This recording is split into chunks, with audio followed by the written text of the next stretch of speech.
All right. Didn't intend to be streaming today, but you know how it is. So here I am streaming today.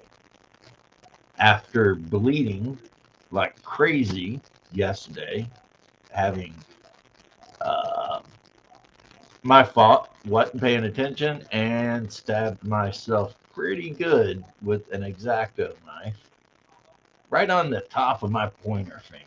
Boy, that thing bled and bled and bled. Even though the wound wasn't gigantically big, it was deep. So put a adhesive bandage on it and then wrapped it with some scotch tape to keep the bandage in place because the bandage wanted to move around and carry on and whatnot. So right now I'm putting some white paint on these black primered robots. I printed these up probably a year ago, and I've decided. Originally, I was going to just paint them silver, but now I might actually paint them up in some corpo scheme. I'll have to actually look in one of my books and see. And it'll have to be a scheme that is multi-use. So it can't be, I want it to be a corpo scheme from a game, but I also want to be generic enough that if I used it in another game, it would still fit in. Now, one thing about these robots that I printed up is there's two games that I absolutely love out there that these robots, hey, paint them bronze. That would be interesting, but I don't know. Probably blue or red or a combination of the two with like stripes and stuff. But so there's what the and I've got I don't know how many of these I make, like 20. Um, on the one hand, they could be used for any sci-fi game, obviously, and that's pretty badass. On the other hand, they can also be used for Gamma World, which is another game that I would love to run for my group eventually. And specifically, when I say Gamma World, I mean the second edition. Uh, so that's why the other day when me and Double D were chatting, I was talking about, how the default setting for Gamma World is actually South and Eastern Pennsylvania because it starts at Pittsburgh and goes over into the Allegheny, coal country and everything like that. And then, part of Ohio and everything, around. But one of the big places that the characters adventure in is Pittsburgh. And the second edition box set, which I own, but I don't let my players touch. Hey, Daniel Berry. Shark. See, Shark is the thing that proves the opposite of what I do. And it's this: whenever I decide to print things up, a lot of times I try to print monsters and stuff that I feel like I could use in multiple games. So, like these cavern fishers, right? They hang out in deep caverns and they throw sticky strands down and they try to pull players up and then eat them, right? But this could easily be some kind of weird alien creature, too, or mutant, you know? I mean, it could be pretty much anything, right? And I think about that. Now, that said, because of the current debate going on between Shark and I've got a build plate going right now that just has 15 copies of Hannibal Barca and Scipio Africanus. That's right, 15. And I'll paint them up, at least two of them. you know. And the rest of them I may just give away to people at the local game store or whatever, you know. If I find out somebody plays Punic Wars at 28 millimeter scale, uh, then yeah, that's what they'll get. Now, my main army at 28 millimeter scale for Ancients is Macedonian.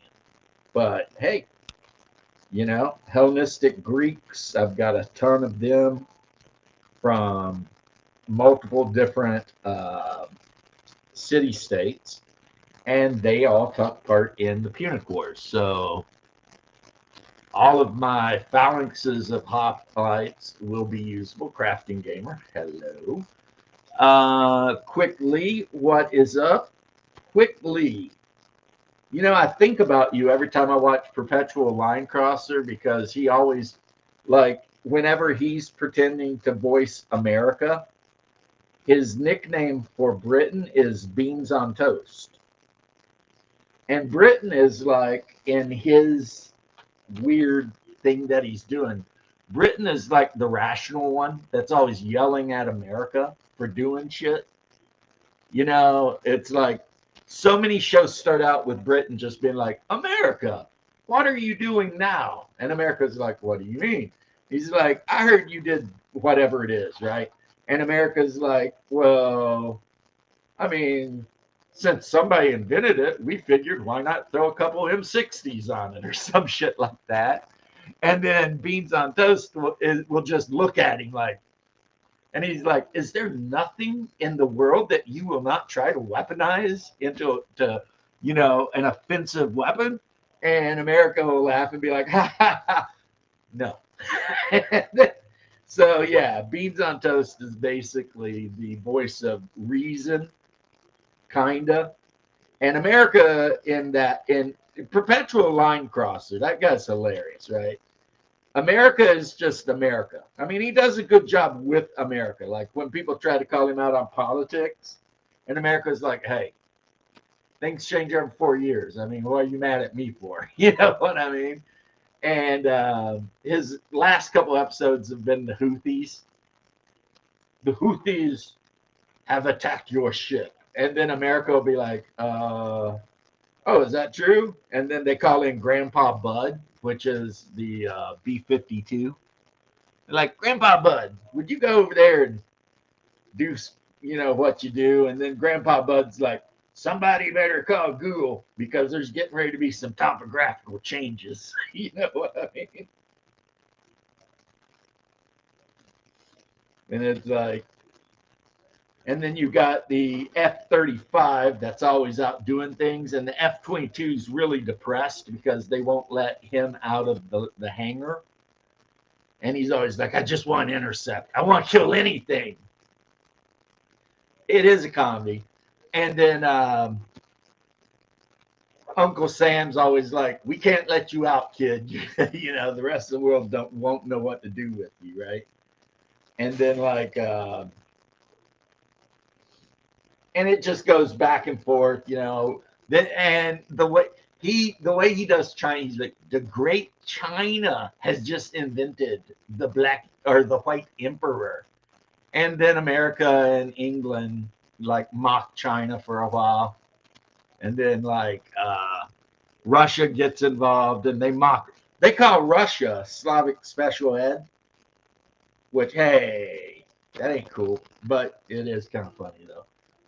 And I mean, you can tell the guy who does the videos, he is ex-military. He spent some time in Afghanistan. So I give him that credit.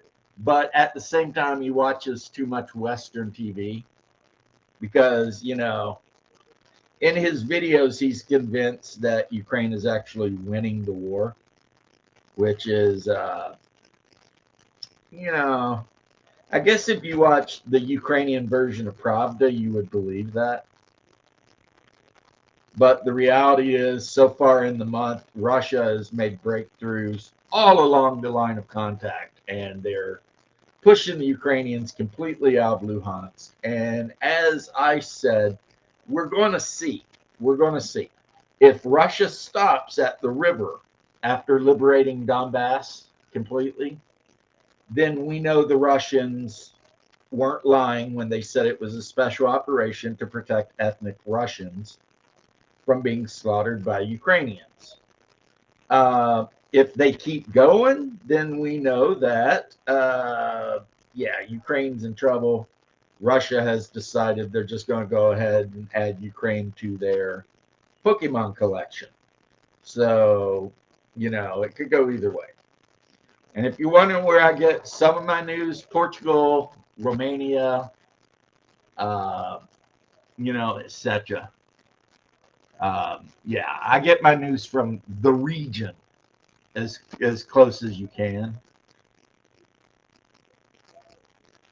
They've canceled all the tanks, but they have upgraded the M1A1 into some science fiction type bullshit. They mounted a laser on it. A laser.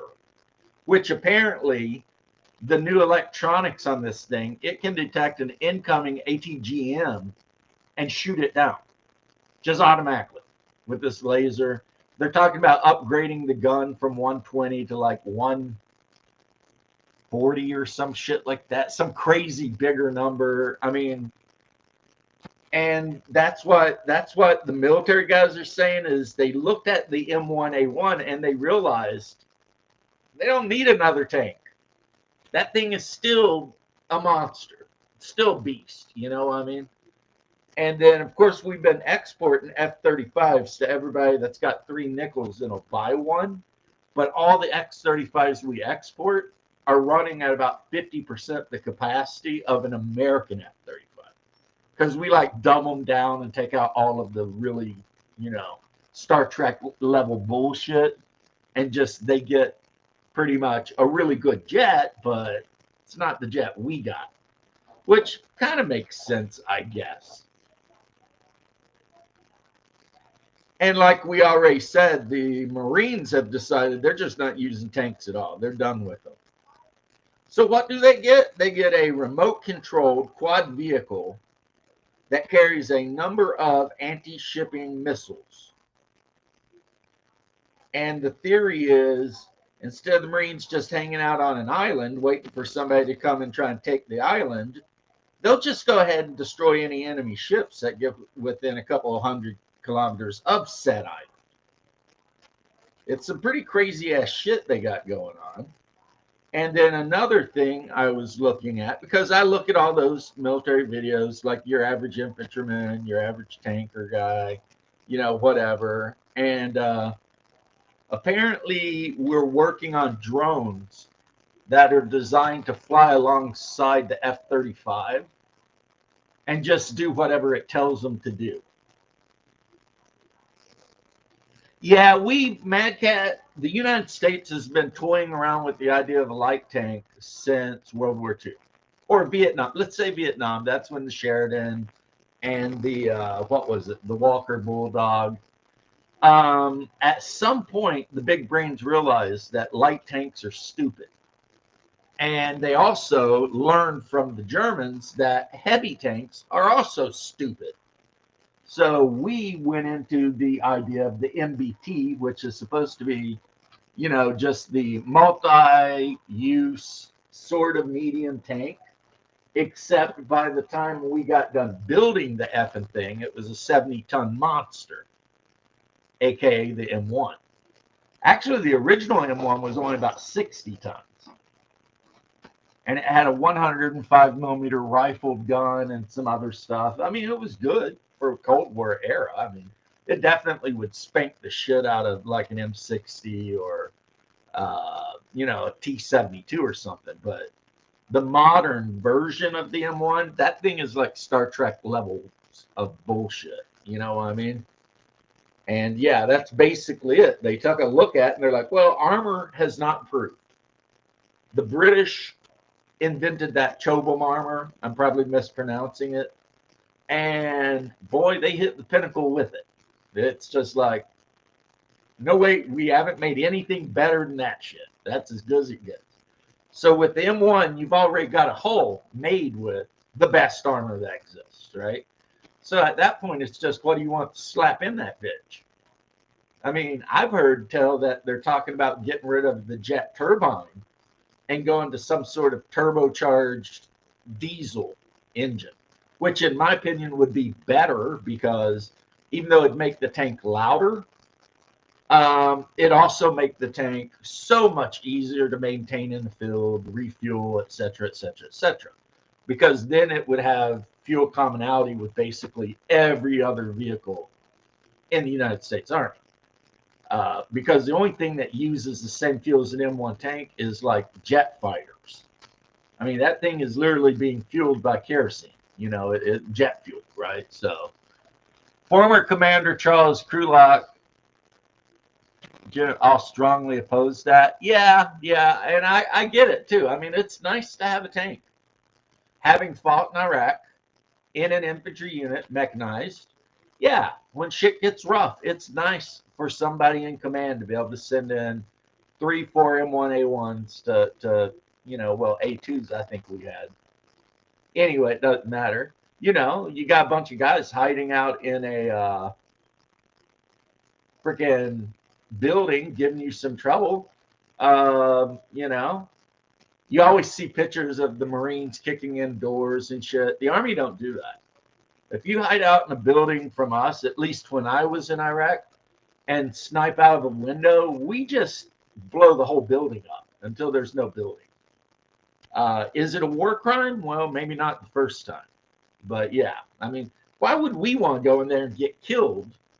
Because urban combat, and I have been to urban combat training at the Urban Combat Center. If you're the aggressor and the enemy has any idea of what they're doing, you're looking at 50% casualty rates all day, every day. You know what I mean? And that's conservative. I mean, one guy with some sandbags and a general purpose machine gun on a stairwell can really just F you up all day. I mean, it's like, which is why you learn to breach, never go through doors, blah, blah, blah, right? But yeah, yeah, so when I was over, we didn't do urban combat like that. Our view of urban combat was you destroy the building and whoever is in it, and then call it neutralized. Craig, you were a tanker? Man, I used to love hanging out with you guys. I was in a Bradley.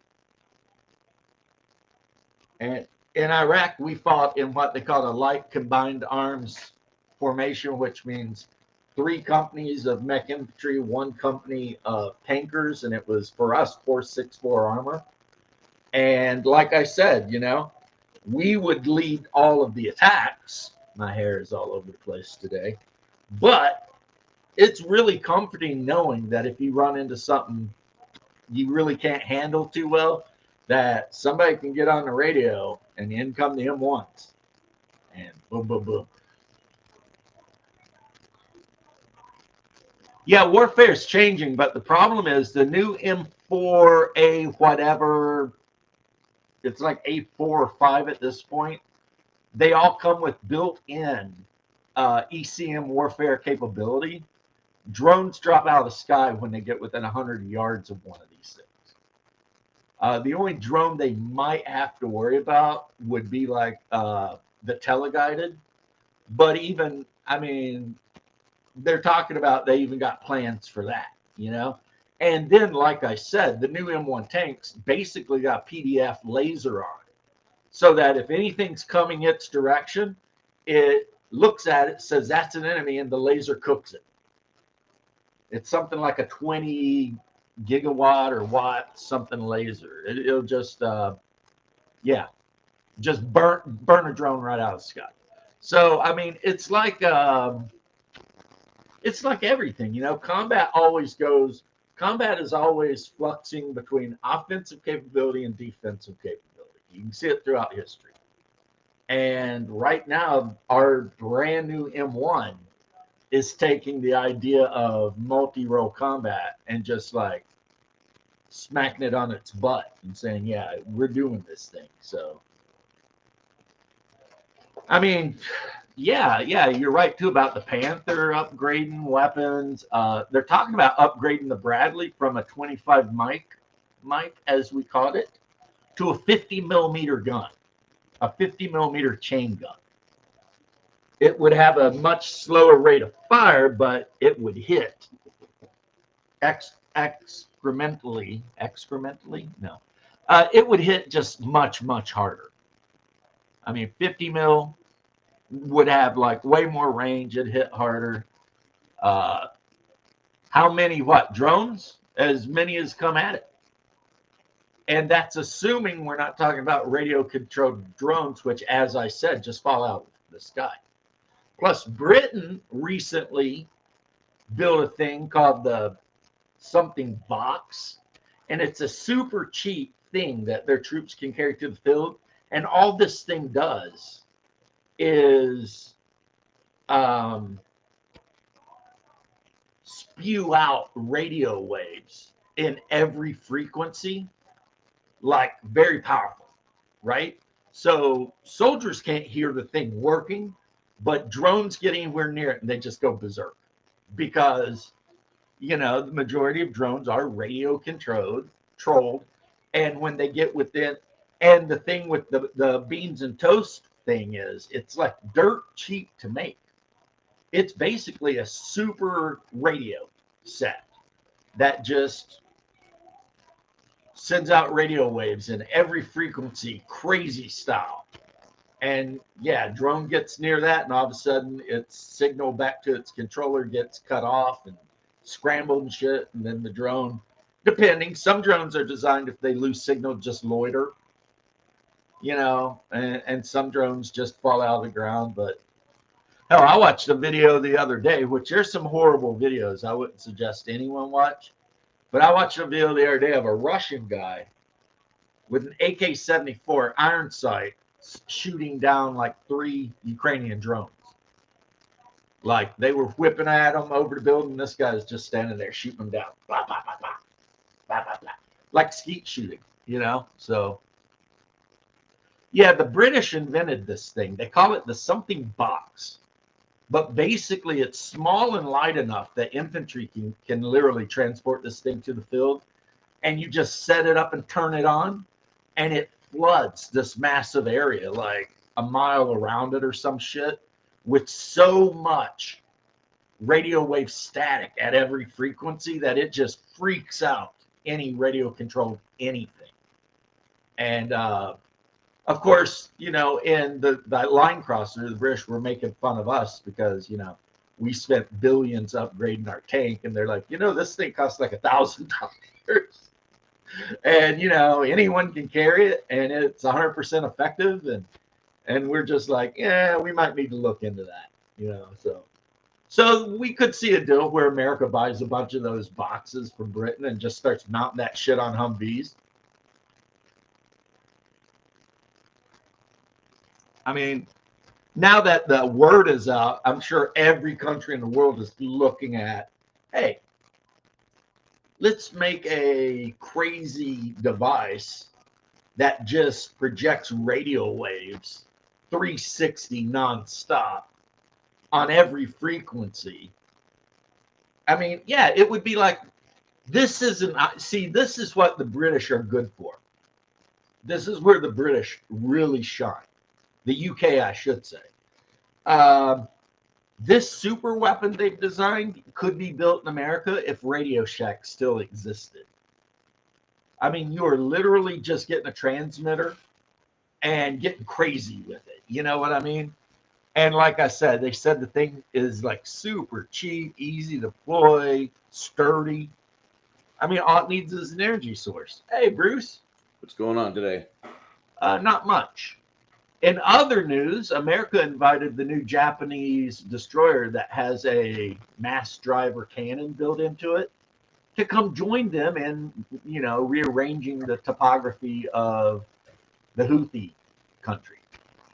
I love it whenever we get out the geographic guys and they start drawing new maps again, and I prove them wrong. Yeah, the B-52. Somebody better call Google Maps because I'm getting ready to change the topography. which is true. I mean, a flight of B-52s can destroy everything in like a 3 mile by 10 mile square. Just Yeah. turn it into the face of the moon. Do we Perfect. still got Radio Shacks? Because down here in Florida, I'm pretty sure they closed all of the ones I knew down. You know what else they closed down, guys? Sonny's Barbecue. And I don't understand that, because that place, every time me and my wife went, which was probably more than we should have, it was always packed, right? And you go in, you order the all you can eat St. Louis dry ribs with the sides. Hey, sure. And then one day we showed up and it was closed, and we're like, how could they be closed? I know they were making money. But anyway, what you painting there, Bruce? It's all colorful. I like it. I've got a beholder like material. Huh. I just can't get the. Come on, camera, focus. I can see it now, the teeth, the eyes. Let me see if I can. I'll change camera and see if I can. Yeah, get better I haven't seen a Radio Shack open in forever, guys. I'll be honest with you.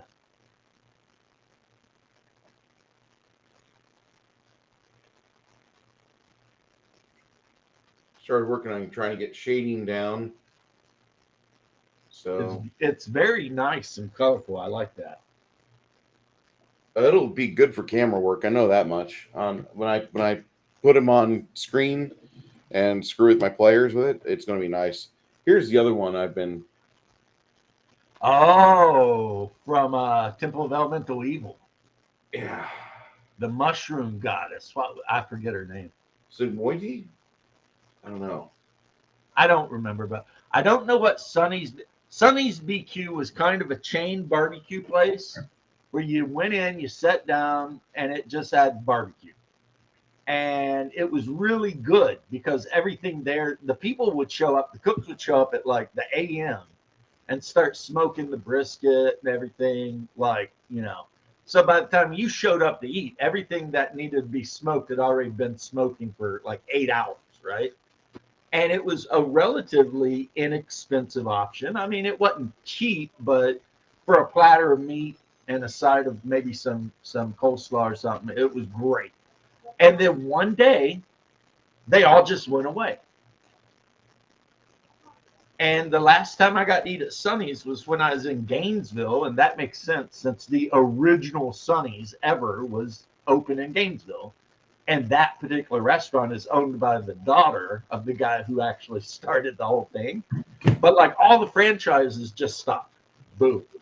And it was like, and I'll be honest with you, we really haven't been able to find any barbecue that's as good, especially for the money. A tyrannid and a squid. Yeah, it's some kind of weird beholder type creature. Let's see if I can get another camera angle on this. Yeah, thank you, Quickly. I appreciate you having my back on that. There's a British guy I watch, and he's definitely a working class British guy. You can tell by his accent. He's not like a posh Londoner. He's definitely probably from Manchester, somewhere like that, working class guy. And he's always watching like videos about American food. And he was watching some guys who went to the Midwest to eat Midwestern food. And he was like, oh man, this looks so good. And that looks so good. My wife and I were watching because we like watching, cooking shows and shit. It's like, it's not political. You can just watch somebody make something, right? Make food. Kind of like how we love Forged in Fire, because there's no politics, there's no bullshit, it's just some guy hammering a knife out of a bit of iron, right? And I was talking to my wife, and I was like, if that dude came down south, like from North Carolina down to Texas, that whole area that may have used to be the Confederacy at one point, and had some real barbecue, he would never want to go back to England. He would be like, screw England. I'm never going back. I'm getting a green card. I'm just going to stay, whether it's in North Carolina, Kentucky, Missouri, or Texas. He would just be like, I'm just going to stay right in this area and eat barbecue all day. And that is how confident I am in how good American barbecue is. I agree Like with you that. can look at videos of like Koreans and shit having American barbecue for the first time, or Chinese people, and they're all like, "What in the?" You know, it's like Why they have I can't been doing this? understand it. You know, they're just like, "How is this meat so tender?" And then the translator will be like, "Bah, bah, bah, bah, bah." And at the underneath, they'll be like, "This meat has been smoked at low temperatures for 12 hours," and they're like, "What?" You know, it's like, which makes sense because Asia has always had a fuel issue, so they can never slow cook anything. That's why when you order Chinese food, which is this is a little bit of a weird thing to talk about, everything is chopped up into little pieces. The whole reason for that is because small pieces of things cook quicker, therefore cheaper. And when you have a billion people who would all like, some stir fry, I mean, you ain't got 12 hours to cook a brisket up and chuck at them because you ain't even got that much money for the fuel, right? But you get a wok, get it hot, you throw just some random shit in there for what? 4 minutes, throw it on a plate, boom, done. And that's also why they do chopsticks because that's cool too. Yeah, I like the mushroom chicken because you can go out and cut down a bunch of bamboo stalks, right? Splinter them up into chopsticks, maybe sand them down if you're getting really fancy, no problem. But China at no point in its history ever had enough metal to make cutlery for all of the citizens of China. I mean, if they'd even tried, then they couldn't have made weapons for their army. They just couldn't do it. Whereas Europe, because of our population being much smaller, we could make spoons and forks. So yeah, with the Chinese or East Asian culture, everything they do, there's a reason that they do it the way they do it. And it's not because they woke up and said chopsticks are better than forks. That's a damn lie. If you go to Malaysia and you order a plate full of Malaysian style stir fry rice, they will hand you a spoon. Because in Malaysia, they don't eat with chopsticks, they eat with spoons. Of course, Malaysia is kind of that weird between the Muslim conquest and still kind of East Asia, so it's a weird place. But never met barbecue. I never. Same here, Mobius. I mean, Mobius, you're a Canadian. I'm sure Canada's got some barbecue, right? I mean, I'm pretty sure Bear said there was a pretty good joint up there in Montreal. And you'd think the Australians would be just all about the barbecue because they're always talking about throwing shrimp and whatever else on the barbie and lamb chops and pulling them off. And the lamb's so hot, their fingers are getting blistered, but who cares because they'll just shove it in the cooler ice to grab them out of beer. So, happy freaking International Canadian or Australia Day where we're going to hang out and eat our lamb off the barbie. Yeah. But a lot of that in America, and you already know, the reason barbecue originated in South and North Dakota was because that's where there were a lot of Carolina. Carolina, yeah, sorry, Carolina, because there were a lot of slaves. And this is a true, not good story, maybe, that a slave that was known to be really good at barbecuing, a pit master, as they were called, was worth basically their weight in gold. So if you were a slave owner and you had a slave that was really good at barbecuing up that brisket and shit like that, and you decided you wanted to sell him, that dude would fetch like, we're talking like, Mercedes I Series prices and shit. I mean, people would be fist fighting in the square to be the guy to buy this guy. Not because they want that freaking barbecue. You know what I'm saying? That's why. That's why. Ultimately, that's what it is. You're telling me I can buy a dude that's really good at making barbecue? Shit, yeah, I mean, even today, and as opposed to slavery as I typically am, I don't know. I might change my mind if it involves being able to permanently own a guy that's really good at barbecue and brisket and ribs, I might have to change my opinion on that. I mean, I guess my morals are a little flexible when it comes to food, right?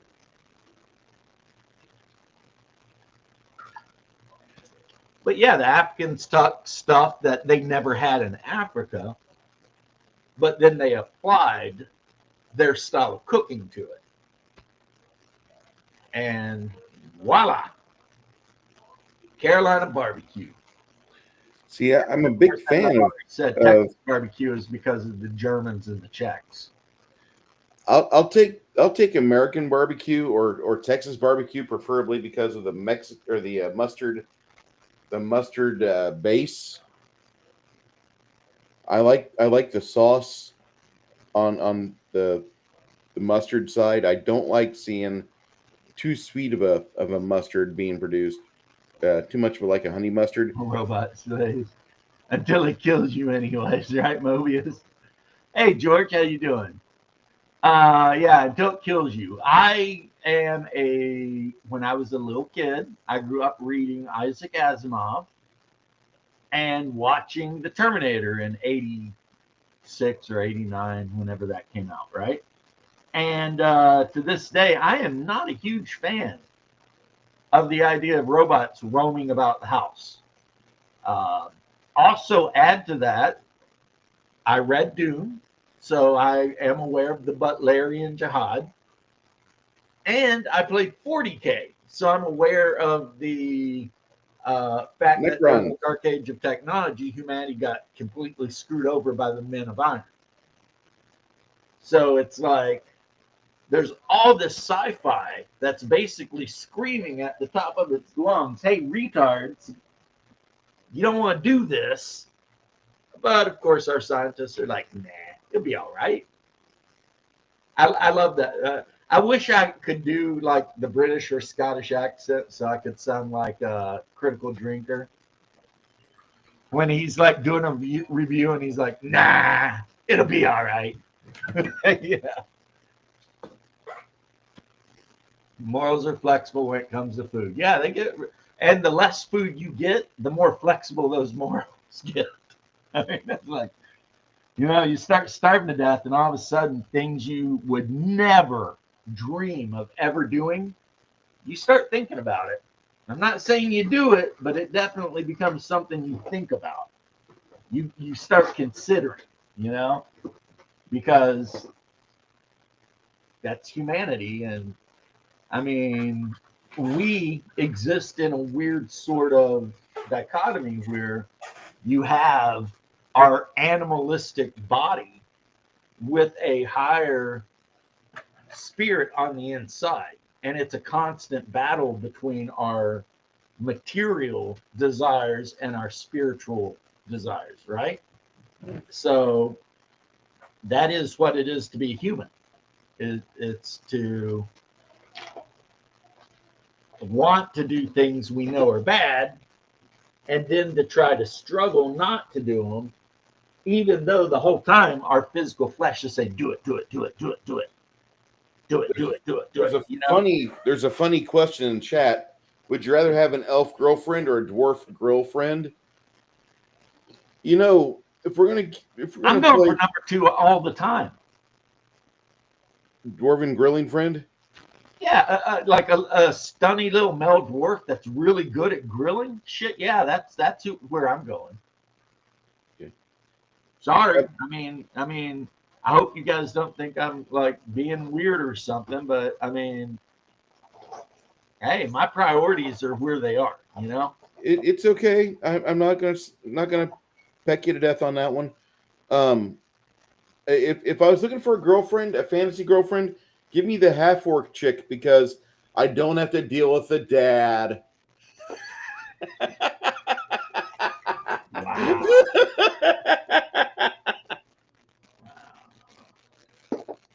There are people out there who would say that's a little racist. I don't give a shit. I think it's funny. It's funny as shit. Right? That's like, and I know people are going to be mad at me for saying it, but that's like Hungar has said one of the reasons he used to like dating black chicks so much. He never had to worry about impressing their dads. I mean, fortunately, that has started to change, and more dads are hanging around and raising their kids. That's a good thing. But you know, it's still funny, even though it's kind of cruel. But oh yeah, like a dwarf though that would come over and hang out and like grill up with me. And if I'm really lucky, this dwarf is also a hobbyist at like, you know, making his own beer and stuff. And if I'm super lucky, he likes to play board games. Do you really want a dwarf bringing over a bunch of different freaking mushrooms? Yes. And grilling up pork. Oh yeah.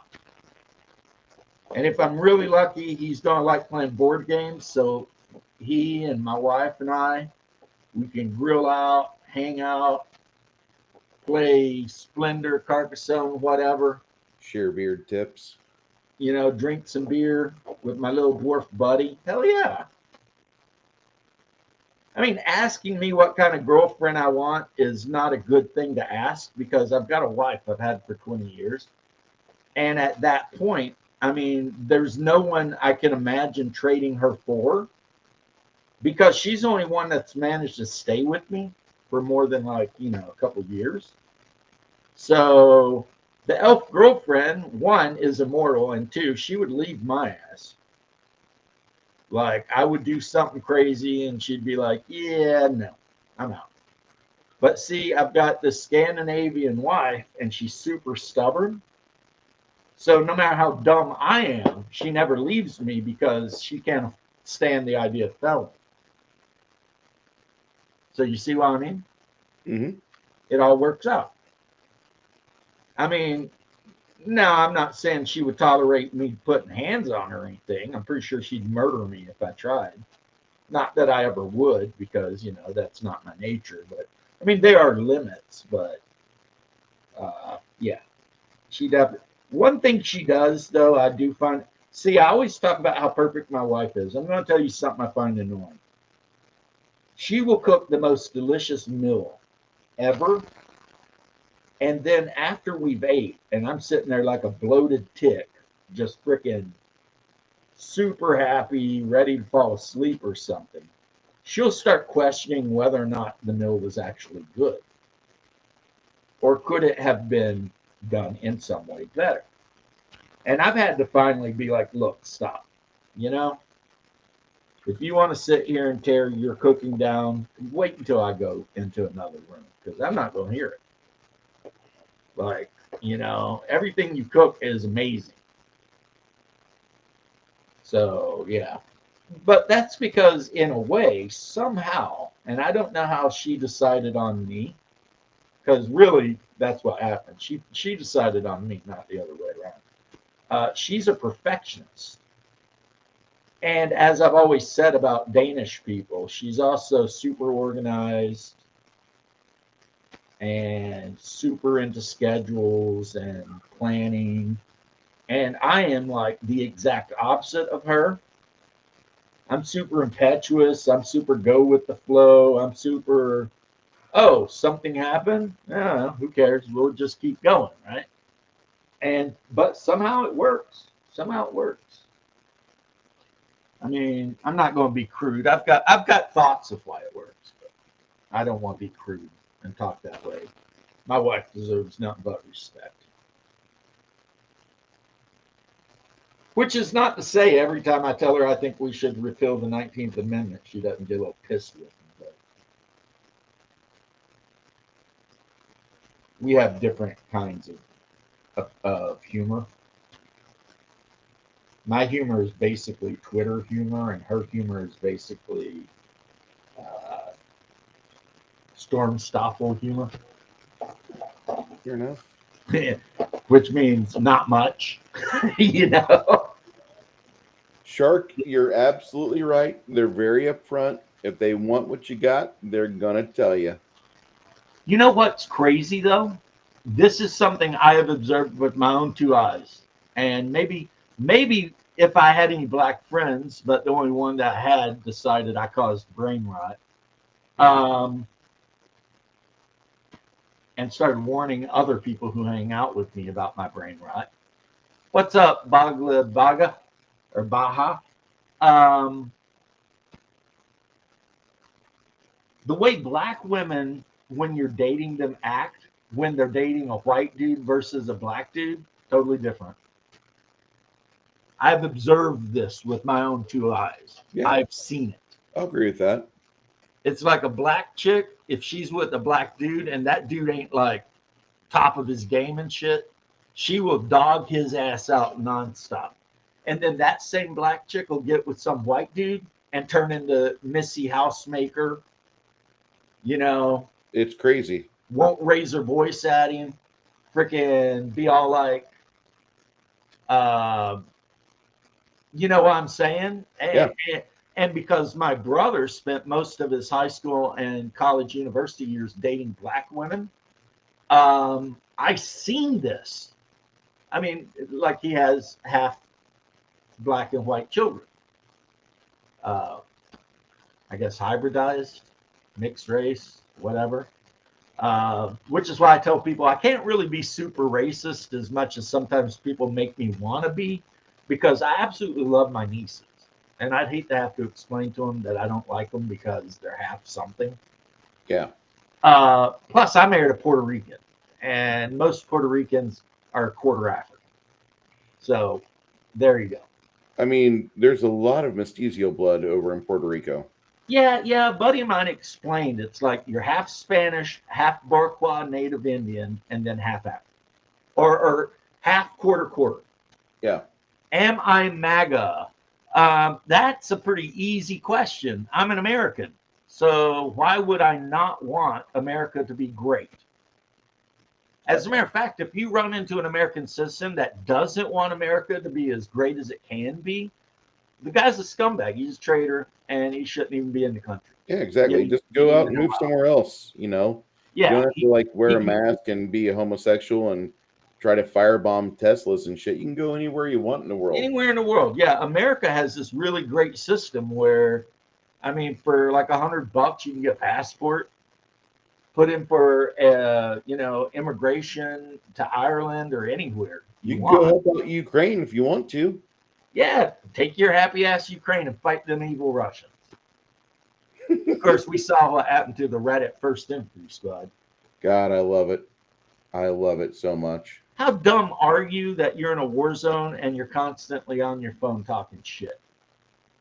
It's like, I mean, okay, Russia, while it may not be anywhere near America or the UK when it comes to like high-tech kind of shit, they still got some shit. And I am 100%, I am even more Maha than I am MAGA. As a matter of fact, I originally wanted Trump to get Bobby Kennedy to be his vice president. And when he picked Vance, I was like pissed. Wait, you were pissed about Vance? Hear me out, because I love Bobby Kennedy. I mean, I love Bob Kennedy too, don't get me wrong.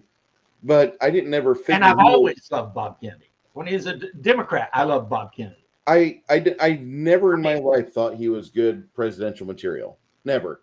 I don't know if he is, but the idea that he's like, look, in Europe, they can't put these 900 things in food.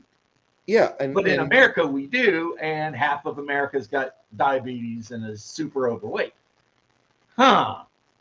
But at the same time, I just like, okay, is he could he be like a Trump-like president that gets his hands on things? Okay, he could be really good with that. But I said vice president.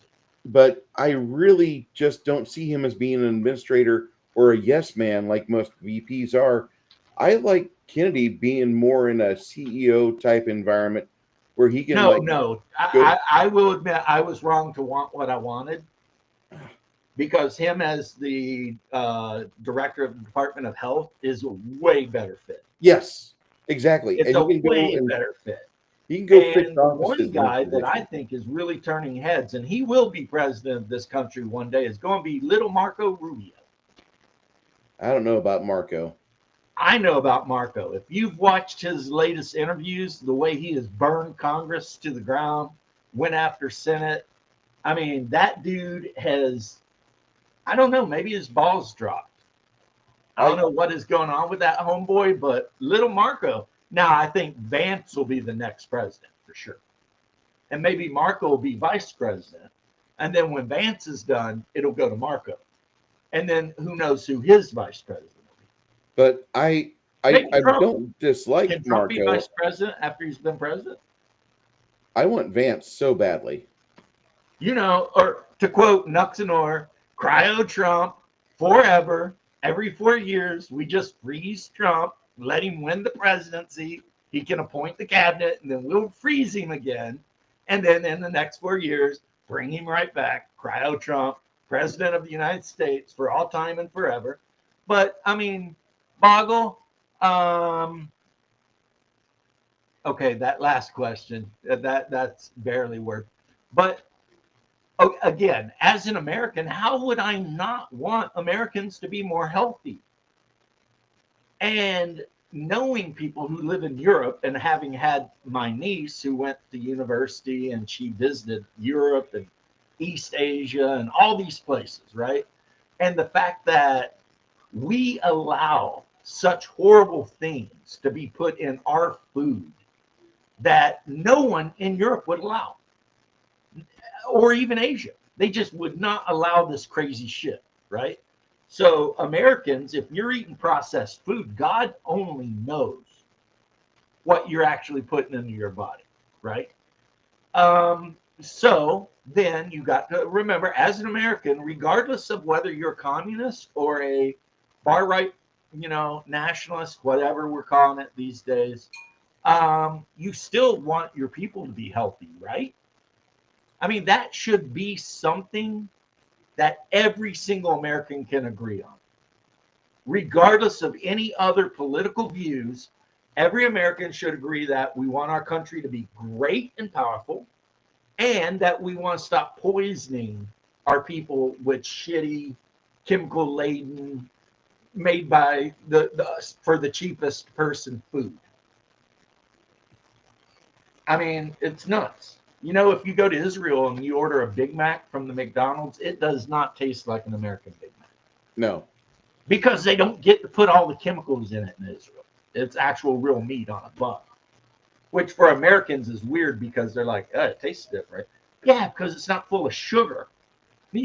Like Domino's Pizza literally adds like sugar to the pizza sauce, which is already full of sugar because it's a tomato.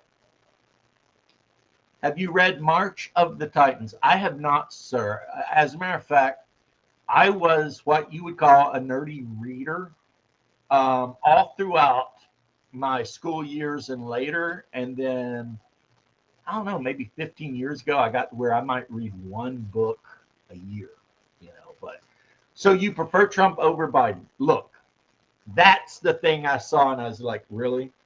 Even hardcore Democrats have to admit now Biden wasn't there. Biden was not the president. We got a potential constitutional crisis coming up with this auto pen BS. Well, I think they're already saying that none of the auto pen shit's legal. Yeah. I don't know. I'd have to look into it. Like, is Biden a nice guy? I don't think so. I think because of the diary where he's bathing with his teenage daughter and shit like that. But on top of that, what the Biden presidency was basically elder abuse, because this guy, we now know he had to have cancer the whole time. Should Biden be in prison? Not for me to decide. I'd rather him swing from a tree, though. It's not for me to decide, but I'm going to say his entire family. The soft-hearted part of me is like, really? Do we really want to lock an 80-something-year-old dude in prison? Why are you guys always fixated on prison? If you commit treason, you get shot. That's what the fuck is supposed to go on. I want treasonous pieces of shit in the firing line getting freedom seeds. I don't understand what the problem is. I agree, but I guess I'm soft-hearted, Bruce. at the end of the day, when I look at Biden, I see a senile old man.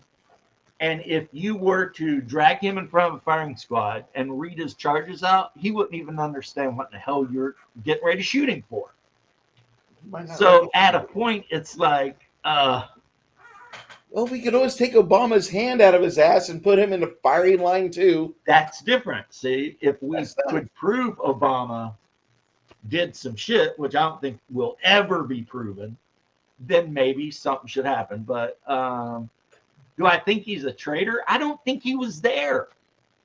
That's what I'm telling you, Baja. I don't think he was there. I think that Biden was a puppet, and the actual traitors are people we don't know about, who on the DL were running everything, while Biden was basically in his own world, just kind of being an old man. And as a retired firefighter medic, I can tell you, Alzheimer's and dementia is an effed up thing. I dealt with it a lot when I was on the job. And I mean, which is why I disagree with my good friend over here, Bruce. It's like, you're going to shoot a guy. He doesn't even know why he's being shot. And that's not justice. You know, shooting a guy for a crime that he don't even know about is not justice. I can guarantee you, though, with these bullets, he won't do it again. But he's not going to do it again anyway, especially now. The poor How many guy's times do like, you have photographs of him with kids? yeah, but he's got a PC. He's not going to live another year or two. I'm really hoping you're right. God, I don't want to fucking pay for him anymore. No, I mean at what they're saying, like the 9th, whatever. Did I go to January 6th? No, but Bagel. All the news coming out now that they've started unlocking a lot of the information. January 6th was a setup. Yep. And I can't wait until they finally arrest the pipe bomber, who is probably an FBI agent. Probably a Metro City cop. And the FBI themselves are saying, yes, the FBI was in the crowd. The only person who died on January 6th was an unarmed woman, Air Force veteran, who was shot in the head by some stupid cop. A cop with fucking behavioral issues. A cop with behavior issues shot an unarmed woman. And it was a black cop who shot an unarmed white woman. And did we burn the whole country down for like 2 years? No. Maybe we should have. But then again, we don't burn our neighborhoods. Because that's crazy. Like, if the government pisses me off, I'm not going to walk out into my beautiful suburb and burn my $300,000 house to the ground. Because that's insane. Right? That would be insane, wouldn't it? It is. Why would I do that? So if I get mad enough that I want to start burning shit down, I'm going to the neighborhood of the people who have pissed me off, and I'm burning their shit down. I'm not burning my shit down. You know, that's something I've never understood, you know, about the whole situation. We're mad at the government. Let's burn everything in our neighborhood to the ground. And if you're on good job. Twitch, good job. If you're on Twitch, I found a Fed of the day. Fed of the day is Boggle Baja. Thank you, Fed boy, for asking all the stupid questions. No, he's not a Fed. No, he's not a Fed. Do I think 2020 election was stolen? I think that all of the laws that were passed by Democrats leading up to the 2020 election to fortify the election basically made that whole election sketchy, and it didn't need to be. And the pipe bursting in Fulton County, which then may not have burst, but, you know, and the fact that the people counting the votes in Fulton County wouldn't let anybody see them counting the votes. And then, of course, there's that Biden bump that happens out of nowhere at like 2 a.m. And actual people who went to college for like a decade plus to study mathematics and probability have came out on the record and been like, that is not even possible. It's not mathematically possible. So was it stolen? There's a lot of ways to steal elections. I mean, the FBI just released some shit saying that, yes, there were people within the FBI who were doing shit to specifically alter the way the elections work so that their boy could win. And again, their boy wasn't even there. He wasn't there when they were running him. Biden was not aware of what he was doing day one of his first day in office. That dude was a puppet from the get-go. So unlike my boy Bruce over here, who's from Texas and a lot more hardcore than I am, I guess. I mean, I'm just moved out of the shithole of Illinois to be a Texan. right. I'm not going. So you've lived the nightmare. Yeah. Why would I want to be reinstituting a fucking socialist shithole? No. Oh yeah, the FBI was. You know the FBI was involved though. You had Strunk and his girlfriend literally sending text messages back and forth about how they were going to get Trump and shit like that. You had American generals that were sending messages to their Chinese counterparts talking about how they would warn them if Trump wanted to do a preemptive strike and shit like this. I mean, Trump's first election was nothing but treason. I mean, all the way around. And then also, like what's happening today, a group of 3 judges come out of nowhere and say, hey, Trump can't put tariffs on people. Now, where were they when every other president since the last 56 years was doing the exact same thing? These judges now, if you want to know who I think is a traitor, these judges are traitors. And on top of that, Thomas Jefferson, Big TJ, my favorite founder, the guy who wrote the Constitution, but should never have changed the one part, which is life, liberty, and pursuit of property. He changed the pursuit of happiness. What the fuck is happiness? Right? Pursuit of property makes more sense, but some of the other guys wanted him to change that. He, in letters, said that the only way true oligarchy comes to the United States, it will be under the Justice Department. It will be a bunch of unelected judges just making shit up willy-nilly. And that's what we see. How am I a Fed? Bro, I was a Fed for a while, technically. So was Bruce. Yep. I mean, we didn't go if on. You want to be Twitch and ask technical, that and being technically correct is the best kind of correct. I mean, Bruce was Department of Navy. I was Department of Defense. You know, no, I don't hate the Fed, but these alphabet agencies definitely need a good sweeping out. I love that thing Benny Johnson did when it was like a day in the life of Kash Patel. I walk through the Hoover building looking under desks, and if I catch anyone crying, I just throw them in jail. Man, you want to shut Free off Palestine? Nope. From the river to the sea, Israel must be free. Palestine can suck a big dick. Every one of them. I mean, go ahead and use your Palestine money to wire me a bomb. Palestine's never had a fucking own currency. Do they? Palestine's not a real country. They don't have their own. Boggle. But everything I'm saying, you support genocide. Yes. I do. Okay. Yeah, sure. I do. I'm not James. James has got a big heart. I don't. Yeah, 100%. I mean, who flew over those walls and went through the walls October 7th and started murdering children and raping people? So, yeah, anyone who would act like that, behave like that, they got no sympathy for me. I'm an ex-combat soldier. You don't do shit. There are rules, right? If the Palestinians had crossed the walls and start taking a bunch of military targets and, you know, stuff like that, then I would have been like, huh, well played. Well played, Palestinians. Well played. But they didn't do that. They targeted civilians. So now they want to cry, hey, you're killing our civilians. I hope you get bombed. You literally targeted civilians. And then drug a little blonde lady through the streets. Broke her legs. To cheering crowds. Yay, we're glad you killed the defenseless 120-pound girl. That's what awesome. Do you think about Russia and Ukraine? Ukraine is probably, if they don't straighten the hell up, going to be part of Russia. That's what I think. That's going to happen. Do you know what happened? Yes, I do. I was raised Jewish. My uncle Stephen lived in Tel Aviv during the 6-Day War. Yeah, the So 6-Day War should have taught everybody don't fuck with Israel.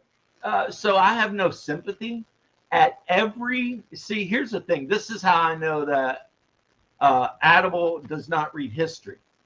Every time the Israelis and the Arabs have met, the Palestinians specifically, to try to work out a deal, the Israelis have always been like, okay, you can have this, you can have this, you can have this. Never enough. Never enough. And the Palestinians have constantly committed war crimes. I mean, do you remember that time in Germany where Palestinians kidnapped the Israeli Olympic team and killed them? Are we forgetting that happened? Again, things you don't do. Go to another country and kill civilian athletes. You don't do that. That's not how you win war. What if I come and invade my house? I would pew pew you because I live in a southern state where we are openly allowed to, well, no, we are legally allowed without licensing or anything to conceal carry. Yeah, So if you come in my house, I'm going to pew please. you. The word of the day that you should think of, I wish a motherfucker would. Yeah. Or the new American anthem, fuck around and find out. Because under President Trump, that is our new American saying.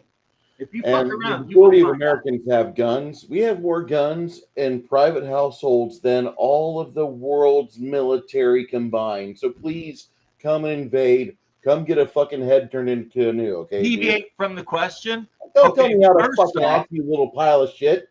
Go fuck yourself. hey, calm down. I'm sorry. Yeah, Bruce. Yes, and here's the thing. I am, if you've watched some of my other videos, one of the most critical people of Israel and even the religion of Judaism, which I consider to be a false religion. Of course, I think Islam's a false religion too. Since day one. So the thing you have to understand is, one, Palestine. That's the Roman name for Judea. Two, it was completely under control of the Ottoman Turks for centuries until World War I ended and the British and the French decided to start carving weird lines through the Middle East like a bunch of idiots. Gerrymandering. Yeah, like one. They're like, okay, this huge tribe is here. Let's draw a line right through the middle of their tribal territory. Surely nothing bad will happen. And that's why Kurds are pissed off with the Turks and the Syrians, because the Kurds just got completely written out of having their own homeland. So no, this shit goes back, man. There's layers, right? So first off, if you think I'm an Israel cockrider, no, I'm not. No. I don't think we should send Israel a dime. And further, I don't think they need it. They don't need the money. They don't need our money. Fuck.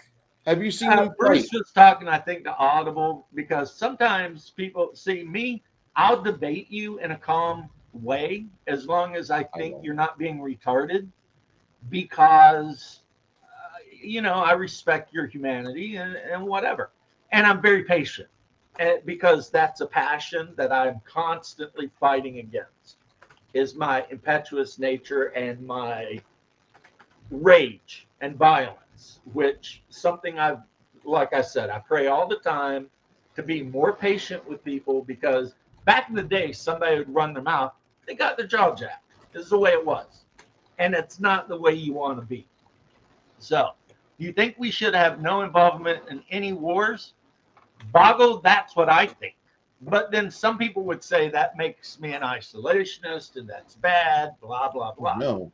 But I'll tell you what, when I drive down I-4 through downtown Orlando, and there's potholes in the road and there's whole neighborhoods that look like they're ran by meth heads, I ask myself, why are we spending money in all these other countries? We need to come in here and bulldoze this shit and rebuild it and make it beautiful, like Futurama shit. Why don't we have a bullet train from Jacksonville to Miami? And then if we want to go from Jacksonville to Atlanta, and then from Atlanta to why don't we have any of the good shit? Other countries got all the good shit. We ain't got any of the good shit. Wait, what good shit are you talking about, James? What do you want? What do you want, James? What is the good shit you're talking about? What's that? What was the good shit you're talking about? like bullet trains and high tech shit and beautiful parks and Okay. One, we have nice parks here in Texas. Two, uh, trains only really work in an area like on the northeastern seaboard or on like the absolute west coast where there's a mass to transit. right. They don't work in the Midwest. They don't work in Omaha to Louisville. They don't do well from Chicago to Denver. They But they they Bruce, can let me interrupt you though. What I'm saying is, if we weren't spending literally billions of dollars a year send it on all these overseas with other U.S. aid. assholes and wars, we could afford the trains. Yeah, we And that could. would be beautiful. I would love for me and my wife to drive down to downtown Orlando, park the car, take a bullet train to Miami, which would only take, like 3 hours, 4 hours, get off of the bullet train on the afternoon, hang out in Miami Beach, then hop that train back. Okay, please answer. Very good. You try to be patient. Waiting on the hypothetical. No, the reason I did answer your hypothetical, but the thing is your hypothetical is nonsensical because the land you think was once Palestine has never been Palestine in history. No. Never. Never, ever, ever, ever, ever. It was part of the Ottoman Turkish Empire, and before that, it was part of the Caliphate, and before that, it was part of the Christian kingdom of Altrimmer, and before that, it was part of the Eastern Roman Empire, and before that, it was part of the Roman Empire, and before that, it was part of the Macedonian Empire. At no time has Palestine ever been a thing. Like I said, the very word Palestine is a Roman word. It's what they call Judea, Palestina, And wasn't the precursor to Palestine Canaan. Philistine? It was Canaan. Okay, Canaan. What about the Philistine? Where Yeah, did the Philistines were there. Yeah, okay? You know what the Romans call them Philistines because in the it ancient was time never 100% Arabs, bro. it was Philistines were basically a slur for invaders. Yeah, the sea people, and they're the same people that become the Carthaginians. They fled from Tyre, which is an island off the coast, and they set up the Carthaginian Empire, which later the Romans whacked. But at that time, it was Alexander the Great trolled through the Middle East, conquered everything all the way down to Egypt. So yeah, they, you know, okay, Zionism. I'm not a huge fan of Zionism. Just like the main thing I have against the entire Jewish religion, which I was raised Jewish for my entire life until I Childhood life. converted, is because Judaism thinks certain people of certain bloodlines are automatically better than others. At least if you're into the Talmudic Judaism. I don't like that. I think in the eyes of God, we're all equal, regardless of our blood, right? So that's an issue there that I'm not a huge fan of, right? Empire of Footstills. Yeah, they used to call the Ottoman Empire the weak man of Europe. The sick man of Um, Europe. The sick man Innocent empire. Arabs, which are your ancestors, were kicked out of their homes. Okay, so you are an Arab. Show me on the map where the Arabs come from. Can you? Also, no, you're not brown people unless you mix with Africans. You're Indo Europeans. You are white. Arabs are white. You are an Indo European people, just like the Persians, just like the North Indians, just like all those people throughout all that region. Unless you have actively intermingled with Africans or East Asians, you are an Indo European people. First off, let's get that right on the bat. So let's not have any racism here. You and I are probably the exact same amount of Indo European as each other. So we're the same race, technically, except in America, for some reason, people think people with Slavic blood are people of color. I disagree, but hey, I like to joke around about it. Indo European is not different. Not Semitic is not an ethnicity, it's a language. It's just a linguistic type. Semitic languages do not make an ethnicity. Abraham himself, who, if you're an Arab, then you're probably a Muslim, maybe not. You know that Abram or Abraham came from Anatolia or somewhere in that region, which would be modern day Turkey, but before the Turks, who are East Asians, conquered it. Back when it was mostly Slavic and Greek. Well, Greeks are kind of Slavs, but whatever. So no. But I asked you to show me where on the map do the Arabs come from, because it's not Palestine. They come from Arabia, a peninsula. So now why are there Arabs all the way to Morocco?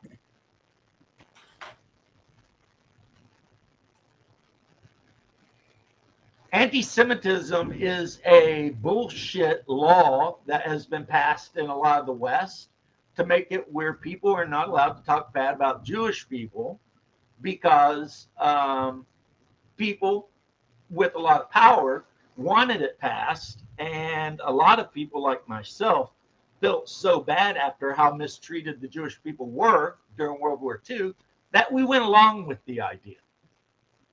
But Semitic people, I mean, most Ashkenazi Jews are not Semitic. My dad, who is a Russian Jew, is not Semitic, ethnically or otherwise. Yiddish is not a Semitic language. It's mostly German, Russian, Spanish, what have you. So no, the whole anti-Semitic thing is bullshit. I reject it entirely. Semitic languages, however, do exist, and they include a lot more languages than Hebrew and Aramaic and whatever. A lot of Pidgin language there. Yeah, I mean, it was a huge language group for a very long time, the Semitic language groups. Yeah, the Arabs conquered, raped, and plundered all the way across as far as they could, just like everyone else did. That's so, what you do. Semitic is a language family. Yeah. Indo-European is an ethnicity. Semitic is a language family. See, so now you're saying that Slavonic people are not Indo-European because they speak a Slavonic language group. The Irish are not Indo-European because they speak type A Gaelic as opposed to type B or type C Goidic, right? The French and Germans are no longer Indo-European because they have Germanic and Romance language groups. So by your own definition, you are wrong, sir. Wrong. Then why was the Arab Empire that stretches all the way to Morocco the only safe place Jews could live for hundreds of years? You left out the part where they had to pay the jizya, and in a lot of places were not allowed to live above the first floor of a building because it was considered bad to allow a Jew to live higher than a Muslim. That said, because there was a time before the Arabs went completely, or Muslims, not Arabs, Muslims went completely crazy. Like when Baghdad was the golden city of the whole world and anyone could go there and not get, beheaded. There was great universities and colleges, and the Arab world was really a shining beacon to the rest of the world, way above what was going on in Europe. But then at some point, Islam became crazy, and all of that shit went away. Once Muhammad made his way from Mecca to Medina, that was where Islam went from, okay, this could be a good thing, to, nope, it's going to fuck up everything it touches. Right. I mean, we all know that Baghdad at one time was better than being unalived by the Spaniards. Yeah, I mean, again, though, you're talking about the argument of comparative filth, like who did the worst thing? Because for everything you can name that the Europeans did to Jews, I could name shit that the Arabs did to Jews, Christians, Hindus, Druze, basically anyone not Arabic. I mean, do you want to get into the millions of people that Tamerlane killed when he conquered northern India? Do you really want to get into that? Millions killed. Or how about the Ottoman Turks? The fact that they destroyed the Eastern Roman Empire, basically killed or converted every Christian they could find, and then invaded Europe, but got their asses whipped by a bunch of Polacks. So good for them. So yeah, and Muslims love the Jews. No, the prophet did marry a Jew. She poisoned him, and that's why he had stomach problems until the day he died. Yeah, I've read the Quran, so don't try to trick me with your bullshit. Do I think RFK is going to get rid of vax? No, RFK is not anti-vax. That's some Democrat bullshit. RFK just wants us to know what they are and have a choice of whether we want them or not. I've had every vaccine. When I was in the Army, they used to give me shots every freaking month because I was in a rapid deployment unit. I got shots. Both arms 3 times, both butt cheeks, walk around the next day, sore as shit. And then, of course, because we're a bunch of 18-year-old kids, we just punch each other where we got the shots because it hurt so bad. But yeah, RFK's not getting rid of vaccines. That is some shit that some crazy Democrat made up. Do you think RFK wants to get rid of the polio vaccine? If he did, I wouldn't support him. I'd be like, nah. Can't do it. Calm the fuck down over here. Now, this RNA vaccine that they made as many people as they could take, that's killing people now. And even the UK is saying, hey, guys, that shit is killing people now. You know, I'm not a big fan of, hey, let's make the whole world take an experimental vaccine. And then let's pass laws that make it where you can't sue the person who made you take it. You haven't read shit. You don't read Arabic, old man. Oh, so you can only read the Quran in Arabic. Yeah, that sounds like because I did read it in English. I will admit, I'm an American. And I am an old man. I'm 55, which means, according to your own book, you're supposed to respect me. I'm also a person of the book. And also, my religion, original Orthodox Christianity, predates yours by about 800 years. So, do you really want to get into comparing religions? And we didn't spread by the sword. We spread just by telling people there's a better way. And we were oppressed and murdered everywhere we went. And yet we conquered the world, and we're the biggest religion when you can combine all of us all together. And Muslims, when given a chance and when they hear the actual word of Christ, they convert at astonishing rates when they realize that they've been tricked and the God they call Allah is actually Baal. The great deceiver. The great deceiver, Allah, who is Baal, who was a Canaanite god all the way back to before Christ. And that Kaaba you love so much, yeah, that black cube, which is aligned with Saturnine and Baal worship. We respect Christians. Yeah, I can tell. I mean, in Syria, you only murdered a couple 100,000 of them over the last couple of years. Also, getting back to Israel, do you know most of the land in Israel is owned by Orthodox Church? Like huge portions of it are owned by the Orthodox Church. And to be perfectly honest, the Hasidim treat Christians in Israel like shit. They spit on us and stuff, right? We can barely do the procession to the Holy Sepulchre without a bunch of these goat-faced bastards spitting on us, right? But even so, I'm a rational man. And the point is, the Palestinian terrorists invaded Israel. Instead of trying to take out the military and shit, they murdered and raped a bunch of civilians. Therefore, I can't forgive you. I'm sorry. Not that you would ever ask for forgiveness. You realize government of Muslim countries do not represent Muslims in general. Yes, I do realize that. Yeah, the majority of Muslims that are overseas in their homeland are not encouraged to learn how to read. And everything they are taught about that religion is literally spoon-fed to them from an imam. Well, that's why they go to the madrasa, where the only book they're allowed to read is the Quran. In some places, Afghanistan, Pakistan, in the land in the They're place also where horribly inbred. Like in Pakistan, it is God. literally the most inbred country on the planet. when your wife's pussy is fire though, and she's still your sister.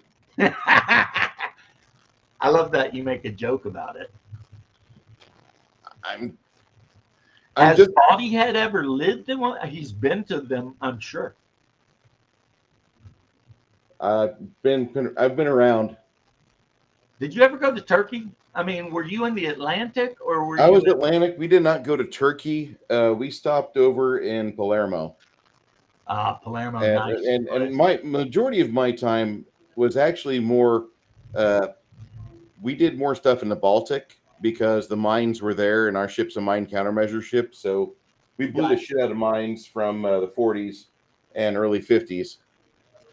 And Is I'm that not trying to ignore you, other Twitch guy. Sorry if you feel like I've got the Mughal emperors. Yeah, they were terrible. Terrible.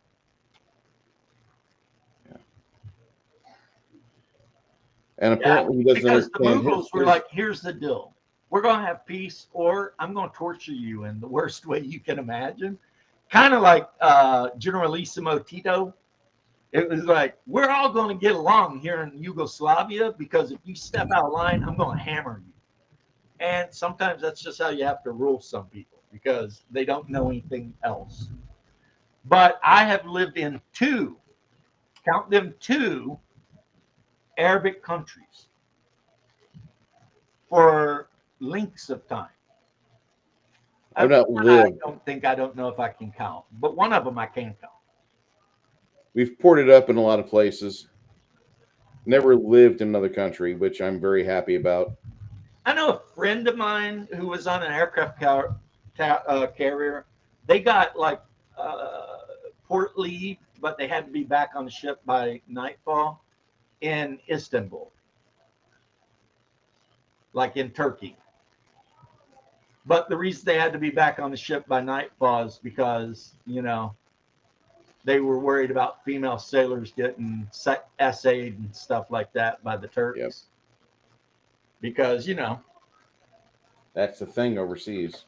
because that's the thing over there that they do, Oh, you're a hot American woman? Well, you have no rights. So we'll just, do whatever. No, they wouldn't. I've only had one guy who was a Muslim and that I would consider a friend. And he was from Morocco. And he was a good person, like a genuinely good person. What is my Twitch? I don't even remember, honestly. I want to talk to the YouTube people, and we're fielding bad questions from Twitch users. Well, the one thing I'll say about the Twitch users is if I'm in the mood to just argue with people, Twitch users will do it because Twitch is full of retards. It's absolutely full. I mean, between Hassan Piker and Jabba the Hutt, or Head Jabba the Hutt, Frogan, yeah, I get and it. all these idiots, Twitch is absolutely dominated by the most retarded people ever. I don't have as big of a heart of you. I look at them like the Japanese or like the Oriental people would, and like, oh, look, it's retarded, kill it. And that's like all of Twitch. I don't give a shit. Adable, I don't think you understand what war is, homie. And in this case, the Palestinians started it, and they're the ones that did the murdering, the grapage, the freaking kidnapping, etc. of civilians. So we have a saying, here in the West, a tit for a tat. And that means if you come into my country and you kill all of our civilians, don't cry when we reduce your civilian population a little bit. Right? On top of that, the fact that the cowards in Palestine like to hide all of their weapons under hospitals and shit. I'm going to put it in this mosque. You know who hates the Palestinians more than anyone on the planet is Hamas and Hezbollah. They're the reason your average Palestinian will never get peace. But your average Palestinian, especially the ones that live in Canada and UK and don't actually have to deal with it, support them like to the hip.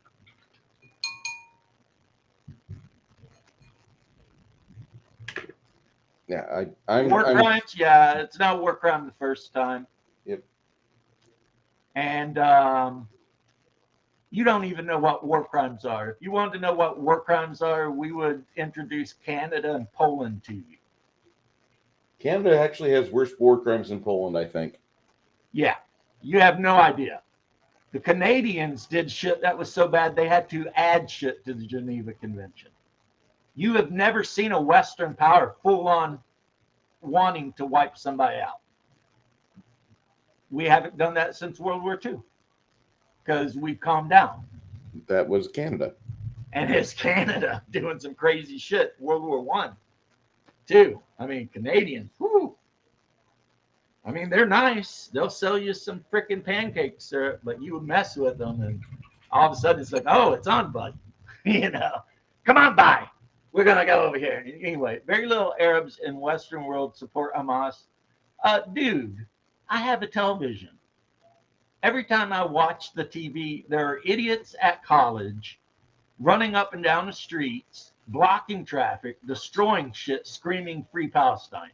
2 innocent people were shot to death a week ago, and the idiot who did it was screaming free Palestine. So no. And then there's that Australian guy that thinks that there should be a terrorist group in America, like the IRA, to make us weary of the Palestinian thing. But it'll backfire because if you piss America off enough, we'll just glass the region. Something you Arabs don't understand. Right? If you start seeing carriers and marine freaking helicopter carriers off your coast, you're done. Yeah, it's over at that point. It's over at that point. We will bulldoze Gaza Strip right to the ground and turn it into a freaking golf course. And there's nothing you can do about it. It'll be a nice golf course. It'll be the prettiest golf course ever. The best golf course you've ever seen. Everyone says it's going to be beautiful. People are going to love it. And personally, I don't think Israel should be ruled over by the Jews. I think Israel should be ruled over by Christians, by the church, a council of bishops or something, because that region is where the Messiah was born, preached, died, and rose from the dead. The Muslims have no right to any part of that land. Muhammad traded some camels there and rode a magical beast from Mecca to Jerusalem and climbed the ladder to heaven. I mean, your whole religion sounds like mythology from like the Greek times. None of it makes sense. Bad mythology. It's bad mythology. Like Muhammad wanted to take a poop, so he made the palm trees move. That's a miracle in the book. Yeah, I know.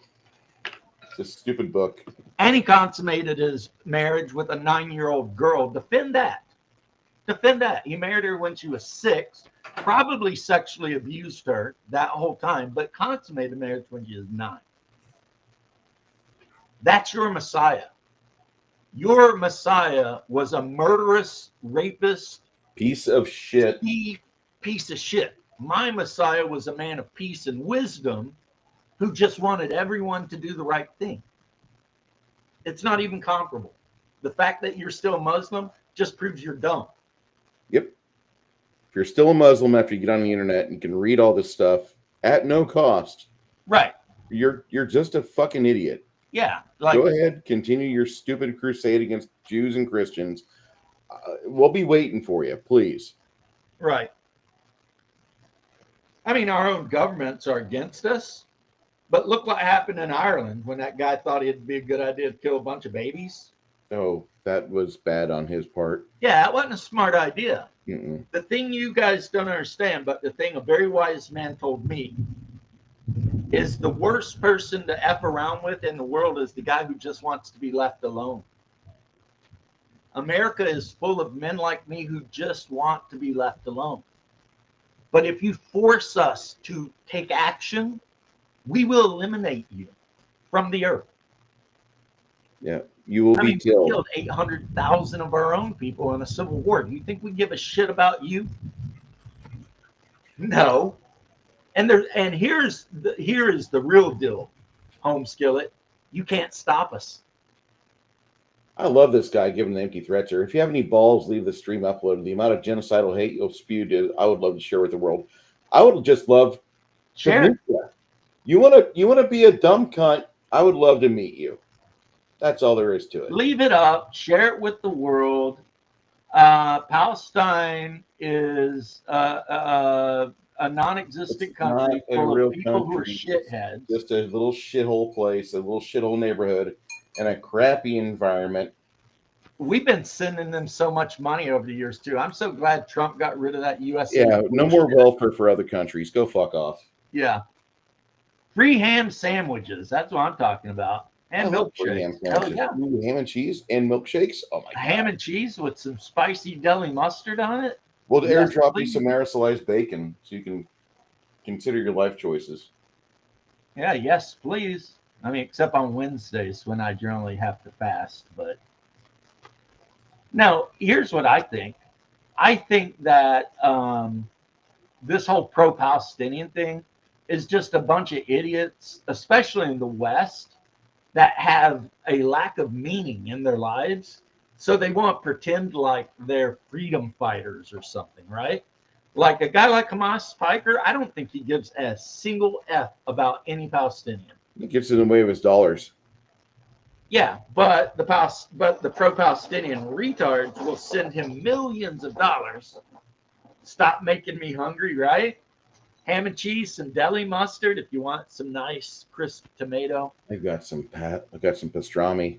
Oh, pastrami on rye with a little deli mustard. Oh. And if you're not Jewish, like I used to be, you could throw some Swiss on there. Oh man, that's some good stuff. Sometimes I wonder if what made me convert to Christianity was that I read the Gospel of Matthew and it made me realize I was living my life wrong, or if I just really wanted pepperoni on pizza. Timothy 2 or 2 Timothy 15. It's a little chapter, even in the most milquetoast of Christian books, the New International Bible, you can find out that like Christ is like, go eat what you want, guys. Yeah, it's not what goes in your mouth that makes you unclean, it's what comes out. Yeah. Yeah, he said that to the Pharisees, which unfortunately the imams are basically acting just like the Pharisees. You know, they're so concerned with the law that they, can't be bothered with being decent human beings. But yes, Squirrel Hermit, Jerusalem should be ruled over. All of it should be ruled over by the Christians. And ham and cheese sandwich stands on every corner of Jerusalem. And the Mosque of Al-Aqsa should be disassembled carefully and sent to Saudi Arabia, where they can reassemble it there, because it has no place in Jerusalem. And the Wailing Wall should be rightly told to everyone that it's not the Wailing Wall. It has nothing to do with the Temple of Solomon. It was actually a Roman fortress that was built there. The Temple of Solomon was up the hillside, and it was made out of cedar wood and stuff, and none of it exists. Big Vic wants to join. Okay. Big Vic, how you doing? Shark says all food's been sanctified as righteous for man to eat. Exactly, sir. Exactly. Which means any religion that tries to tell you this or that food is unclean is just pagan. It's pagan bullshit, because you cannot earn your way into heaven by not eating pork. You can't do it. You have to actually be a good human being. Could you But imagine? for all my Palestinian friends out there, look, you guys went over there on October 7th. You thought it'd be a good idea to kill civilians and randomly just rape women and children. So don't lie to me. I'm sorry. I have no pity for you. You broke the rules. There are rules. Even the freaking Third Reich wasn't as bad as you guys are. And I stand on that 10 toes down.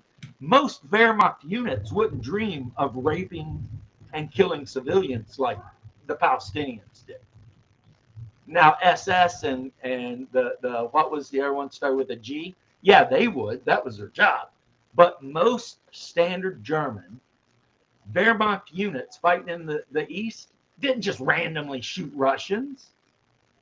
That's crazy. There's no records for that. Again, the Ertzgruppen, though, they did because they were evil fucks. So, yeah, you're not going to get a bunch of sympathy out of me and any pro-Palestinian anything. And no, that doesn't mean I love Israel because, like I keep saying, I think that whole region should be ruled by the church. And Israel and the church getting into issues all the time because the Israelis want to lease or buy land from the Orthodox Church, and the Orthodox Church tells them to pound sand because they will not sell church land to Israel. They will not do it. So Christians get spit on by Hasidic Jews in Israel and mistreated, just like they get mistreated by Muslims. It's like the Palestinian guy must have ran away. But here's a question. Why are Muslims allowed to build mosques in the United States, but we're not allowed to build cathedrals in any Muslim country? How's that fair? If we're going to let them build mosques in America, we should be able to build Orthodox cathedrals in their countries and then let the best idea win. But the one thing Muslims are afraid of, and the Israelis, because they're constantly banning Christian radio stations and shit, both of those groups are terrified of Christianity because they know that if their people are allowed to just chill out and listen to the gospel, they'll convert. Both of them know it. So there you go. Yeah, no one's righteous. Yeah, Shark, you're 100% right. We're all douchebags. But there's being a douchebag, and then there's being a special kind of douchebag. You know what I mean? Like, am I a douchebag? Yeah. Uber douchebag. Like, an uber douche. Like, yeah, I've done sinful things. Obviously, I've done sinful things. But you know what I've never done? Essay some innocent 17-year-old girl and then drag her naked body behind my Toyota through town. I've never done that. That's a level of savagery and douchebaggery that I can't even conceive of. And then to have a group of civilians standing on the street cheering for it, and now I'm supposed to feel sorry for them? Yeah. No, Well, I'm not that good of a Christian, unfortunately, guys. Maybe if I were as saintly as Christ, I could be like, no, God forgive. But I'm just not that good. You know, James, I find it quite humorous that these let's say people of non-whites are treated so, you know what I mean? It's like a completely different paradigm now. It isn't the law is equal anymore. It's weighted so that, you know, if you're a white guy now, it's like, oh, hey, you're a white guy, you should have known better, no matter what. You know what I mean? We're gonna throw the book at you. That's the racism of low expectations that leftists loves. Adult gaming, yes. I've been a Warhammer player since the late 90s, except I am selling off all of my Warhammer 40K stuff and probably all of my Warhammer Fantasy stuff. And the only thing I'm keeping is my Warhammer 30K stuff. And of course, I played the best Legion of all time, which is Legion number 9. I hate Warhammer. I like the lore. I like some of the video games for it. The video game has some stupid rules, and they continue to make bad games. So there's games like Games Workshop has never been able to make a good war game, except for I would say Starfleet Gothic and Man of War were actually good games. Yeah, those were good, but those were what, 20 years ago, 25 years ago. Yeah. So I just can't qualify them as an actual game publishing company. Meanwhile, you got Osprey, and they make their money. Their money is based on writing little historical books, and they write really good little historical books. But then Osprey goes out and they have a game division, and their games fucking kick ass. You buy the rule books for like $20, and they say you don't need to buy your own miniatures for this. If you already have miniatures that you want to use for this game, go ahead. Hey, you ain't got to preach to me, man. I have 5 Parsecs from Earth. I have Zona Alpha. I have Oathmark, Frostgrave, Stargrave. I mean, Osprey puts out great war games. And like you said, miniatures agnostic, you use whatever the hell you want. Yeah.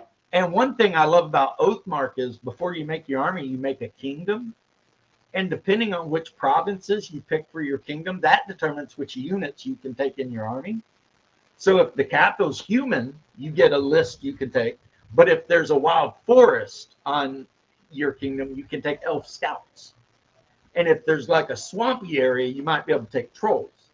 So you can literally really customize your army list. Yes, I paint them myself. Not wonderfully, I will admit, but yeah, I paint them myself. So this, of course, is Sanguinius, actually Sanguinius, but let's call it what it is. It's Saint Michael, and I need to paint the leopard pattern on that, but yep. And he goes along with. I can open a drawer under my desk because I've got it laid out like that. He goes along with all of these guys.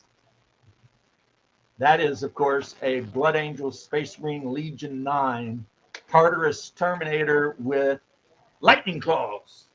All right. You wanted something a little more humorous in your life now? Yeah, I'm sorry. I mean, the Palestinian guy, we were having a pretty good debate, but then in the end, it was, oh, well, you're a pro-genocide racist, blah, blah, blah. I don't care. All right. Here's your funny one. I was contacted by a game publisher, and they had the audacity to ask me for a table at the convention, a vendor table at DaveCon, and hotel rooms. GameCon? What'd you say? Wait, what GameCon was this? DaveCon. DaveCon, my convention up in Minnesota. Like, they must have really thought a lot of themselves to make such demands, huh? I had to send an email back saying the only people who get rooms out of me are the Blackmore crew, and that's because they're usually here till midnight, 1 o'clock in the morning playing games, and I don't want them getting in a car driving home somewhere in Minneapolis. Well, it helps that you're buddies with them too, right? Yeah. I mean, the Do fact you live that in Minneapolis, Vic? What'd you say? You live in Minneapolis. Yes. The city of endless festivals. Yes. Okay. I need to bring the chat up to speed real quick. There is a group of people called Red Letter Media, which are out of Minneapolis. I know. And they are kind of funny, but if you go back in time to their Captain Marvel review, they really don't like that review too much. But the first 12 minutes of the video, Jay and Mike are talking about all the conventions and all the festivals, all the open air festivals that you can go to in Minneapolis and find yourself adult food and beverage or ethnic food and beverage throughout the year. It sounds like there's never a stale day or a sober day in all of Minneapolis. And I just go ahead.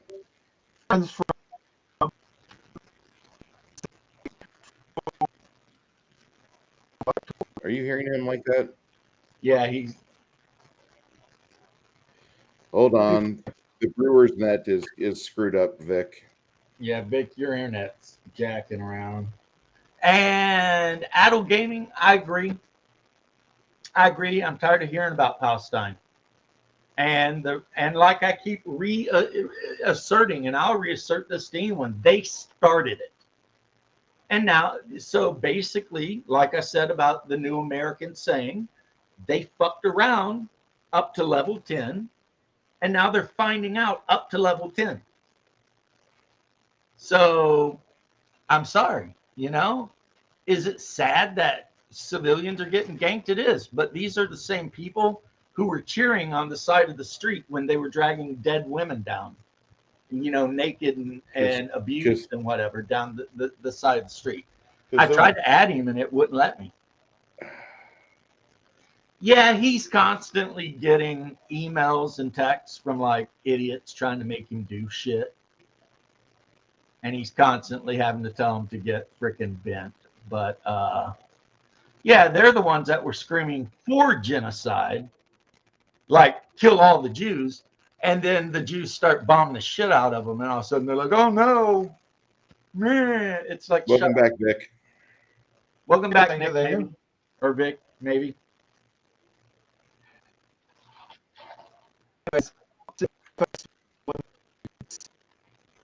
Yeah, you're still all jacked up. You got a storm up there or something?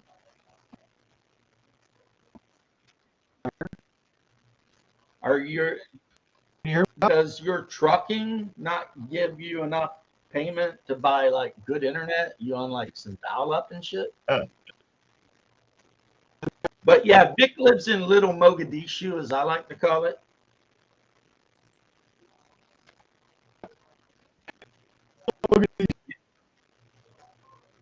You know what they say in Minneapolis? Assalamu alaikum. I have two nieces, well, second cousins, but they think that I'm their uncle, that live in Minneapolis because they see, there he went again. Because when their dad and mom split up, and their mom was my first cousin, they decided they were more comfortable living with their dad because they're half black and half white, and they wanted to live with they're actually a quarter because their dad was half. But anyway, it doesn't matter. They wanted to live in the black community. So they moved up to Minneapolis. And they're my technically cousins, but they think I'm their uncle. Yeah, the Nakba, when you're calling for straight up intifada worldwide, get out of here.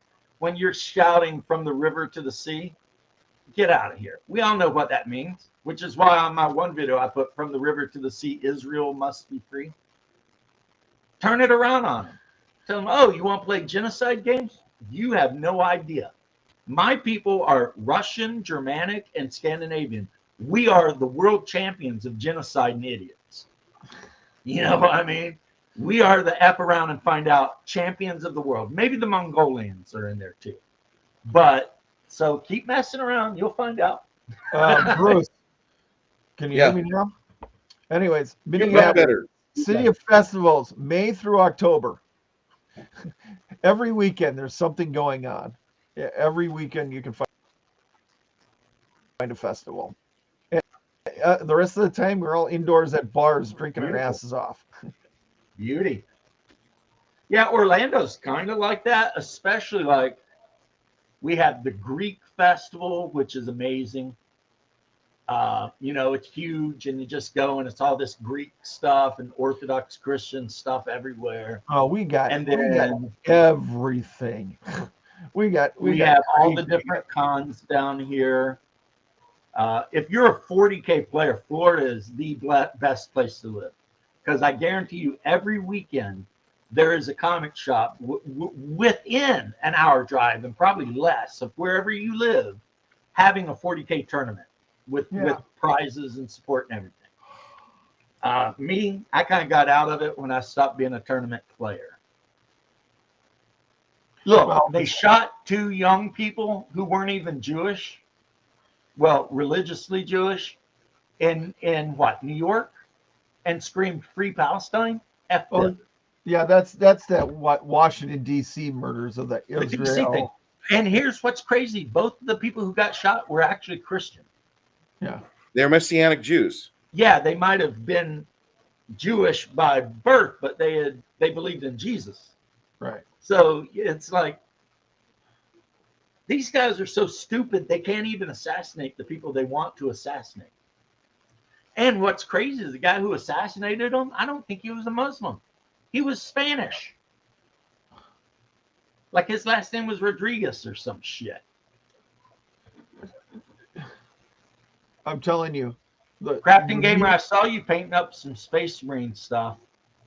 I'm telling you right now, James, the media is poison. I mean, most of the media these days is poison. You listen like I said, you don't hate them enough. Yeah. Yeah. And I'm not the one who invented that, obviously. Yeah, he wanted to start a trend. That's what he wanted to do. He wanted to be the guy that other people would be like, oh, that guy did it. So now we're going to run around murdering Jews. But that shit ain't going to work in America. And it has nothing to do with being Jewish or whatever. If you are specifically targeting a group and run around trying to kill them, you're going to be dealt with. Because, yeah, we don't do that shit anymore, right? That shit might have worked under the last administration. Poor Biden, who didn't even know what the hell was going on, and the puppet masters that were running him. But that shit ain't going to work now. And that's after I already said I disagree with all the anti-Semitism laws in America because I believe in freedom of speech and shit. But freedom of speech goes out the window when you start calling for death or actually committing acts of violence. At that point, you don't get freedom of speech anymore. You know? I mean, I consider the ADL to be a domestic terrorist organization. So same with APAC. Yeah, APAC has no business being in this country. And you want to talk about election interference, APAC. That's election interference right there. They stopped Brandon Herrera from winning Texas by going out and saying he was an anti-Semite, which he's not. You know, and it's like that is just the current days. It's like they used to call everybody racist, but now people don't care. And anti-Semitism is just racist, except people still care about it. But eventually people are going to be like, I don't care. I actually wrote a whole letter to the White House asking them to ban Al Jazeera. Before they ban Al Jazeera, they should ban Hassan Piker and his merry little group of idiots. Like that one Riri saying that she hopes every American soldier gets PTSD while living comfortably and off of, you know, all of the thirst traps that send her money, or the thirsty idiots sending her money, while she sits there trying to act all like noble with her tits hanging out on screen, you know, in her low-cut shirt and her push-up bra, which I don't believe she could ever get away with in an actual Muslim country. Like, somebody would beat her to death for that, but hey, you know, whatever. And Hassan, we have to stop colonialism Turk Piker. And it's like,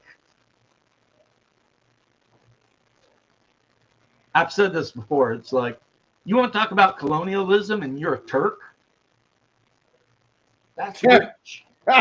That's rich. Yeah. The Turks accusing somebody of colonialism. Imagine. It's like, you people should be back in wherever the Uyghurs are because they're Turks. Qatar owns Al Jazeera. Probably, but they say Qatar also is financing a bunch of the stupidity at Yale and Harvard. You know, the thing is the current president, he really just wants peace. But I don't think that means he won't, you know, drop some baloney on somebody if they act up too bad. I mean, there are lines, you know. Like, we want peace. We want everyone to get along and be good. But, you know, there are lines. You cross those lines, you're going to get, you know, have some issues. Seems fair to me, you know. Oh, and before anyone on Twitch asks, I am 100% pro-India. If India and Pakistan go to war, I hope India wipes them right off the damn map. Screw Pakistan. Those guys were hiding Osama bin Laden for like 15 years. So, yeah, they can get bent too. I don't care about them. Like in Pakistan, they say you're allowed to be a Christian, but if they catch you speaking about Christ and shit, they torture you and throw you in prison. So, owned by QMC, the state-funded broadcast of Qatar. And we already know Qatar is not a good place. I mean, they got a lot of money, but they also got slavery and all the things that we as Americans should be against. But then again, politics is what it is. And until the God Emperor is one day born and starts genetically engineering his super soldiers to go forth and unite the earth and wipe out all the scumbags, we just have to deal with it the best way we can. See, I made it about 40K there for a minute, Bruce. You notice that? I heard. My eyes glazed over. Yeah. Well, they say when the second coming of Christ happens, he's going to basically put a bunch of people to the sword. Like, that's your last chance. When the second coming happens, you get one more chance to accept Christ as Messiah. And if you don't, you get the sword and sent straight to hell. So there you go.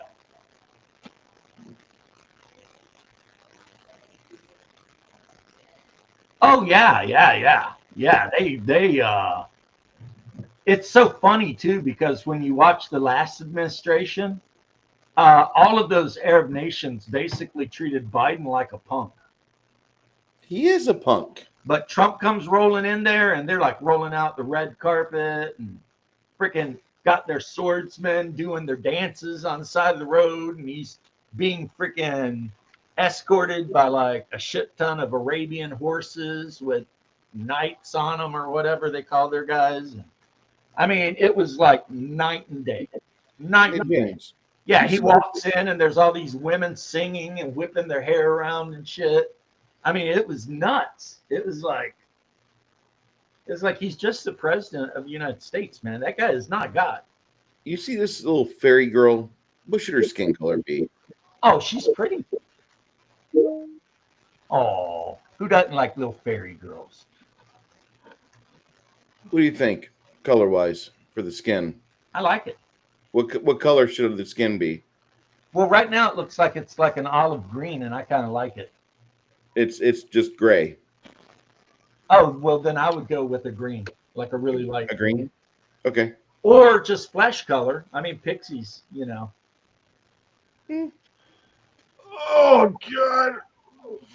He is a businessman, and he came there to sell, not buy. He came to Qatar to sell shit, and he sold it too.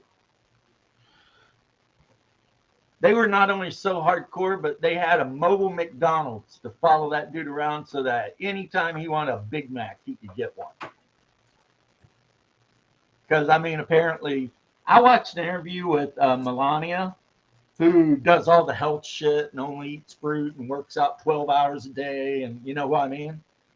And Trump wakes up. First off, he only sleeps about 5 hours a day.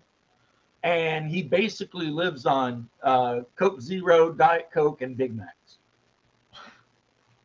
And yet he's running amok, just nonstop.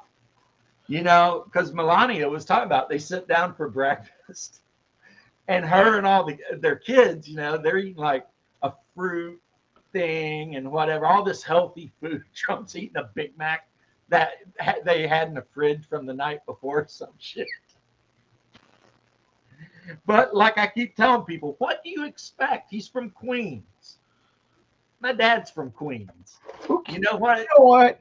As long as he gets the job done, who cares? It's better than Joe Biden was doing. Jesus Christ. You can't blame Biden, though. He wasn't there.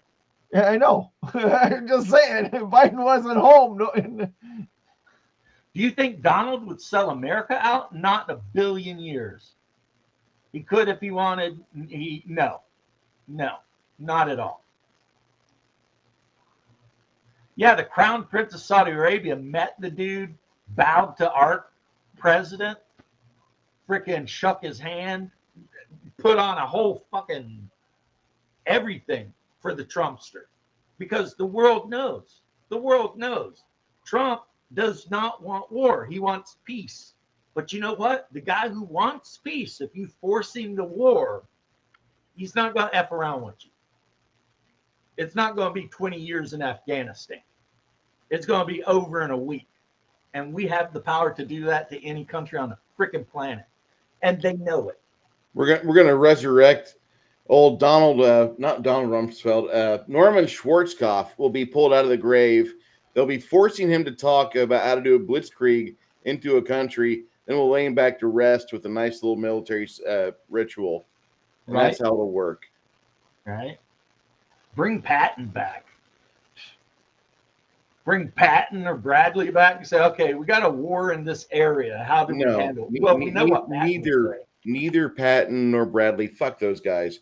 Give me terrible Terry Allen. Oh, terrible. Yeah, you know that guy's rough when he gets the nickname Terrible.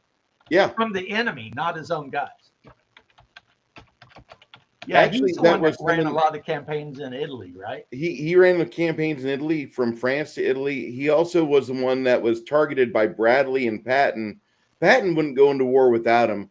Bradley fucking hated him because he did not like the pomp and circumstance of the military. Terrible Terry Allen was called Terry by every fucking E1 under his command. Yeah, that's the thing. That's why at the beginning of the war, Patton was in charge of Bradley, but by the end of the war, Bradley was in charge of Patton. Yeah. It had to do with the fact that Bradley was just the better politician. I'm not saying he was a bad general, but he was 100% a better politician. Biden got our troops out of Afghanistan. That was a worth withdrawal. We still have troops over there. We still have people over there. It makes me want to cry that people believe that. Biden got our troops killed in Afghanistan. That withdrawal was the worst withdrawal in the history of the world. And why didn't Trump do it? Trump can't do anything without a judge telling him he can't do it. Plus, it's an absolute fact that a lot of the high generals at DOD were blatantly lying to him. Yep. Trump wanted all U.S. troops withdrawn from Syria. They told him they did it. They didn't. I mean, fucking General Mathis. His first term was just him being lied to constantly by everyone around him. And then worse yet, you had guys like James Mattis, who was like supposedly some really good general, and he's got a lot of good stuff on the internet. But when you go and look at the things that he said to Trump when Trump was asking him questions, that he wasn't that good of a general. He was under the control of somebody else. Also, we were never supposed to give up Bagram Air Force Base. Nope. Which Biden, of course, did. And but we're going to get it back because Trump was saying he's going to take Bagram Air Force Base back. And let's be honest, the Taliban in Afghanistan can't stop him. I'm sure the Taliban's been doing really good maintenance and all the stuff we left them. Yeah. Well, I mean, if they can keep a Serbian-made AK functioning for 30 years, they must be pretty good at taking care of their equipment. That's actually just having a good supply of nearby parts. Right. So no, Biden didn't get our troops out of Afghanistan. That was the most effed up shit ever. And then they drone strike 12 children who were standing around a truck waiting for bottled water. I mean, no one went to jail for that. No one even got questioned for that. And while I, like Bruce says, I might be a little bit of a softie. I was in the Army. If I were to have, for some reason, went off the reservation and gunned down a family, my ass would be cooling my heels in prison with no pension or anything. Leavenworth. Yeah. And yet somebody can drone strike 12 kids and no one says a word about it. So, yeah. Yeah, Pakistan makes a shit ton of AKs and sells them dirt cheap too. Yep, that's a fact, Vic, and welcome back again. But no, Biden, who I don't think was in charge of the withdrawal anyway, he handled it so bad. You withdraw the civilians, then the troops. You don't withdraw the troops and leave the civilians there to be, murdered. by the Taliban. We're just waiting, you know? No. He didn't follow the plan at all. He just did whatever. The guy who was in charge of the whole thing, half the time they had no idea where that dude was. Remember when they found out he had been missing for like 3 weeks and it turned out he was at like a hospital getting like something cardiac issue fixed or something? I remember that. And it's like, so the guy in charge of our military is having cardiac issues, but no one's telling anybody. Wow. Nope. Vic's still playing Darth Vader over here. Vic is playing that record backwards, trying to find where it says worship Satan.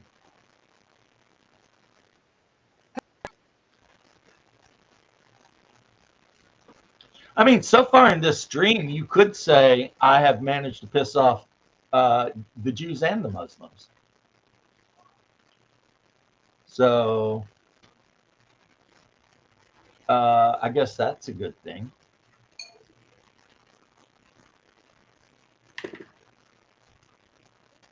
I mean, no one can say that I'm being biased, right?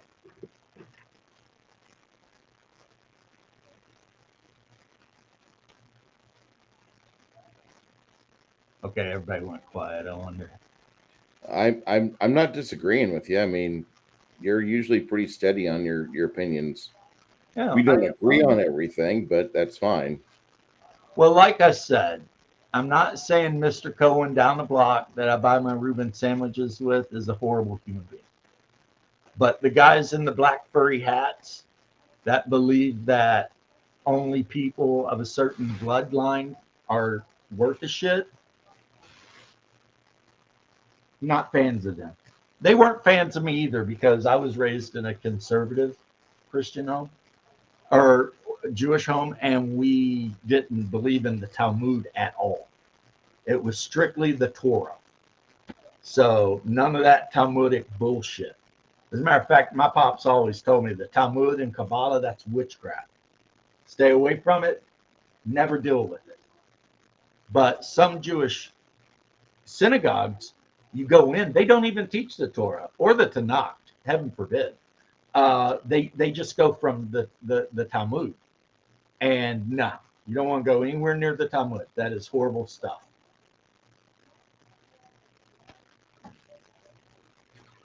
I don't know my Jewish literature. I've read the Quran. I've read the Torah. Well, you read the Torah every time you read the first five books of the Bible. Yeah. So. Yeah. But the Torah was interesting because it goes into a little bit more depth, and so I understand the Jews a little more now. You know, it's kind of like somebody that doesn't understand Easter. They got to read about the resurrection of Christ. They have to read about what his mission was, and once they do, they understand that. But it's the same thing for the Jews. You got to read about their fleeing from Egypt. Afghanistan is the graveyard of empires.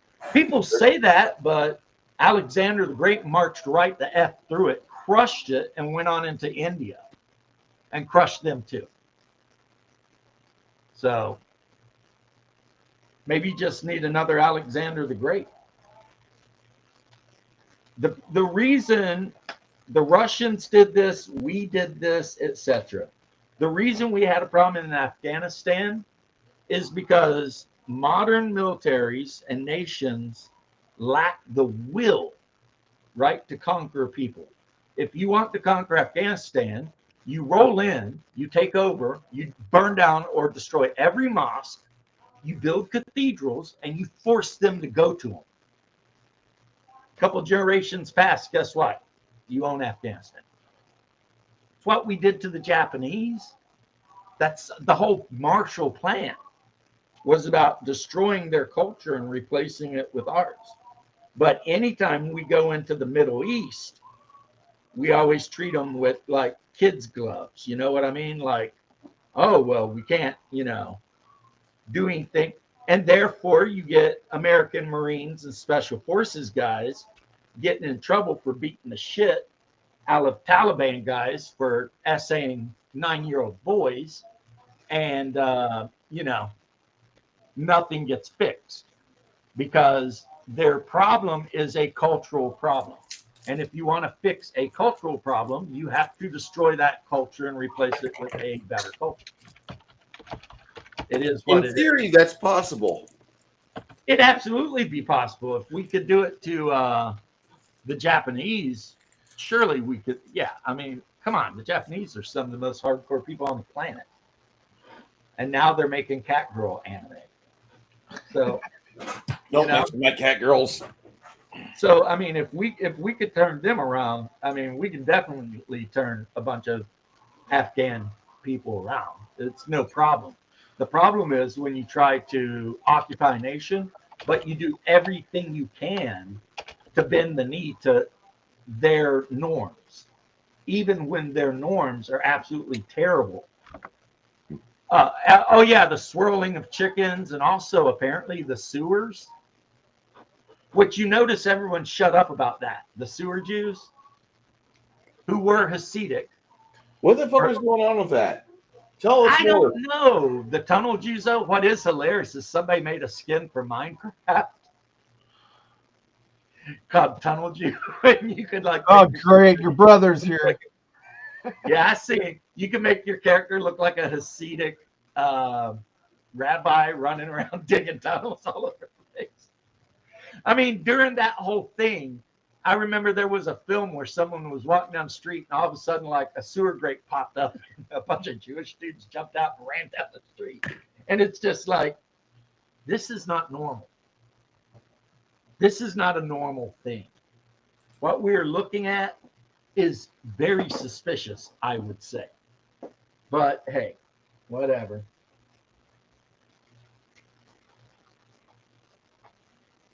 Yeah. Do you watch Cooley and Noor?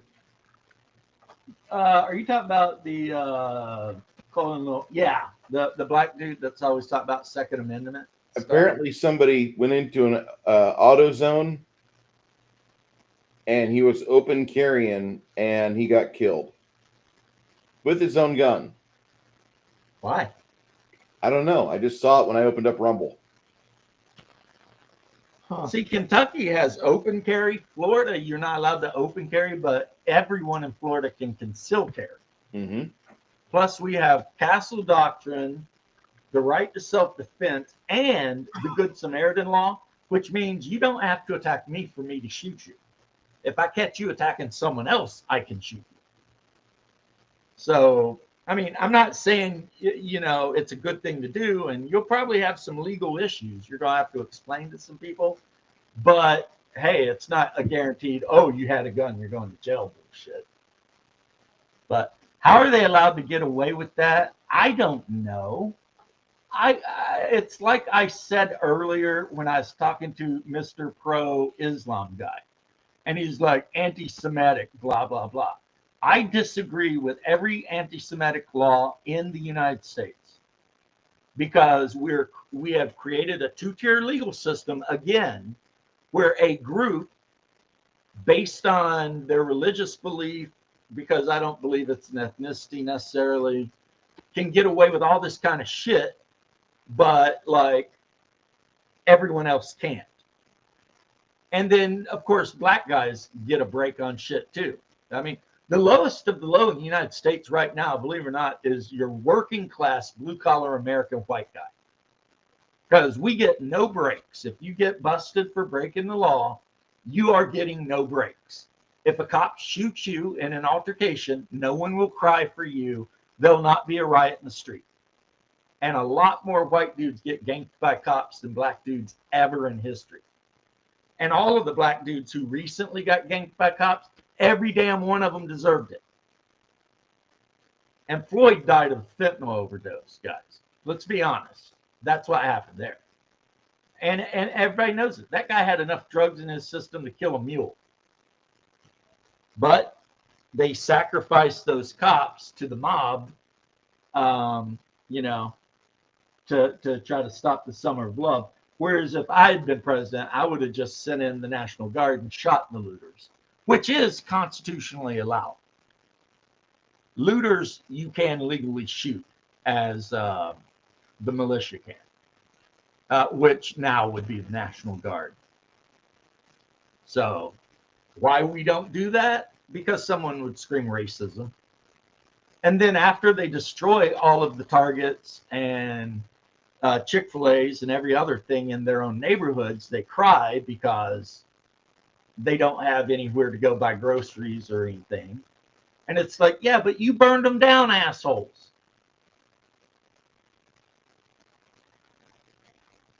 No one will settle Afghanistan. Well, Afghanistan did. And they're just Indo-Europeans. You know, people in Afghanistan have a higher propensity towards green eyes than almost any other people in the world.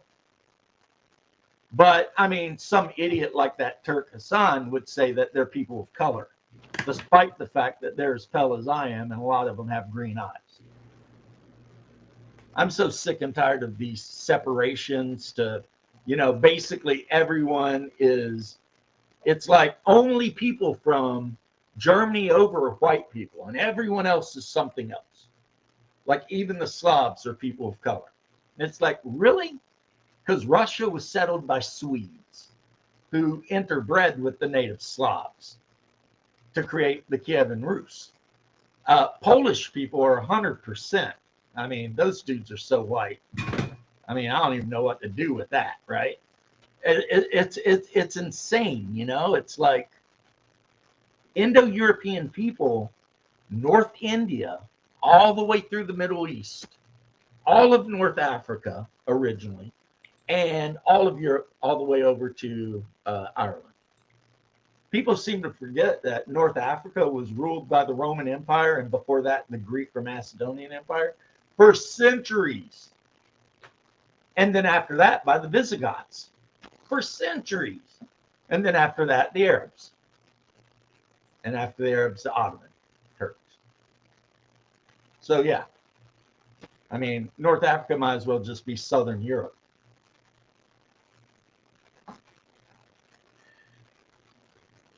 Well, That's that black on black crime crafting gamer that no yellow eyes. That's a very rare trait, adult gaming, but it does exist. There are people out there whose eyes, it's something to do with the same gene that gives people green eyes, but they're yellow. James, I have black eyes. My eyes are so dark that literally they're not brown. They're black. Yeah, your internet's acting up. I'm sorry, bro. You know I treasure our time together, Dick. Which a lot of people found intimidating back when I was young and intimidating. The fact that my eyes are black. So, people said I had eyes like a shark. Poland has also avoided, oh yeah, the Poles are like, yeah, we'll take Ukrainian immigrants, but everyone else can go pound sand. Because the Polish people realize that Islam is not compatible with Roman Catholic culture, and Poland is officially a Roman Catholic nation. So, Russia, Muslims and Christians get along in Russia because every time the Muslims act up, the Russians curb stomp the shit out of them. So, sometimes he doesn't pay attention, Bruce. Sorry.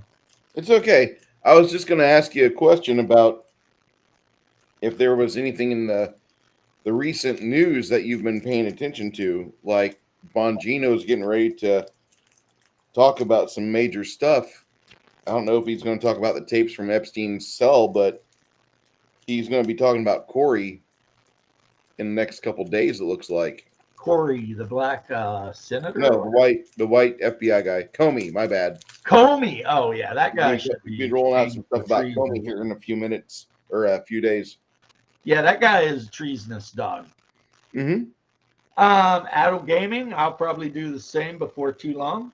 I am just gluing some sci-fi figures together.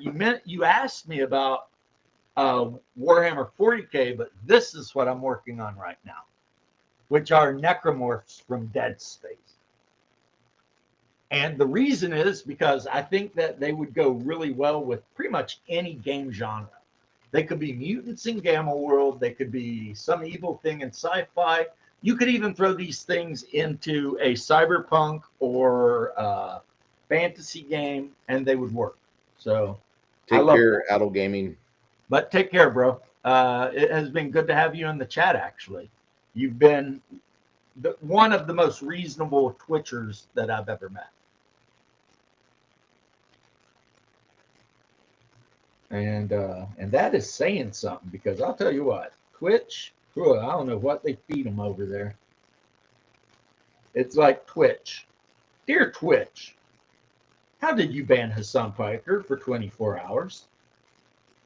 The guy actively supports terrorism. He has interviewed actual terrorists on his channel. Anyone who disagrees with him, he calls a racist, even though the Turks are the most racist people on the damn planet. You go to Germany and you'll find out about that shit. Like if you're in Germany and you walk up and you want to have a talk with a Turkish girl, yeah, you will be attacked. I'm really not a fan of Turkish. We had Turkish on our ship. Oh, they were like, going to be a cross nation. No, we were leasing the McCandless. We leased the McCandless to the Turks for a few years. McCandless 1084 FFT was given to the Turks for a certain price, mainly because we shot down a Turkish airliner in 1991. I remember that. Yeah, a lot of us do. Well, we give them a frigate, give them a Knox class frigate. And here come the Turkish guys in the month of March, and they're on the ship, and nobody told me about anything about Muslim faith or whatever. And I'm in the cook mess at the time. I'm peeling potatoes and feeding people. Right. This Turkish chief comes up to me, and I don't understand what he says. My bosun's mate chief says, "Bruce, go get him a good American breakfast." So I go grab him. It's like the second round of breakfast. A lot of the other guys have eaten, so there's more food available. I'm like, hey, give me some bacon, some sausage, some eggs, give me some biscuits, gravy. Load it up on this plate and give it to the guy. Right. He starts to freak out, and I'm like, what the fuck's this guy's problem? Bruce, did you not understand what it said about the Muslims? I didn't read. Do you know how to read? I know how to read. Do you know anything about Muslims? I'm from the center of Illinois, dude.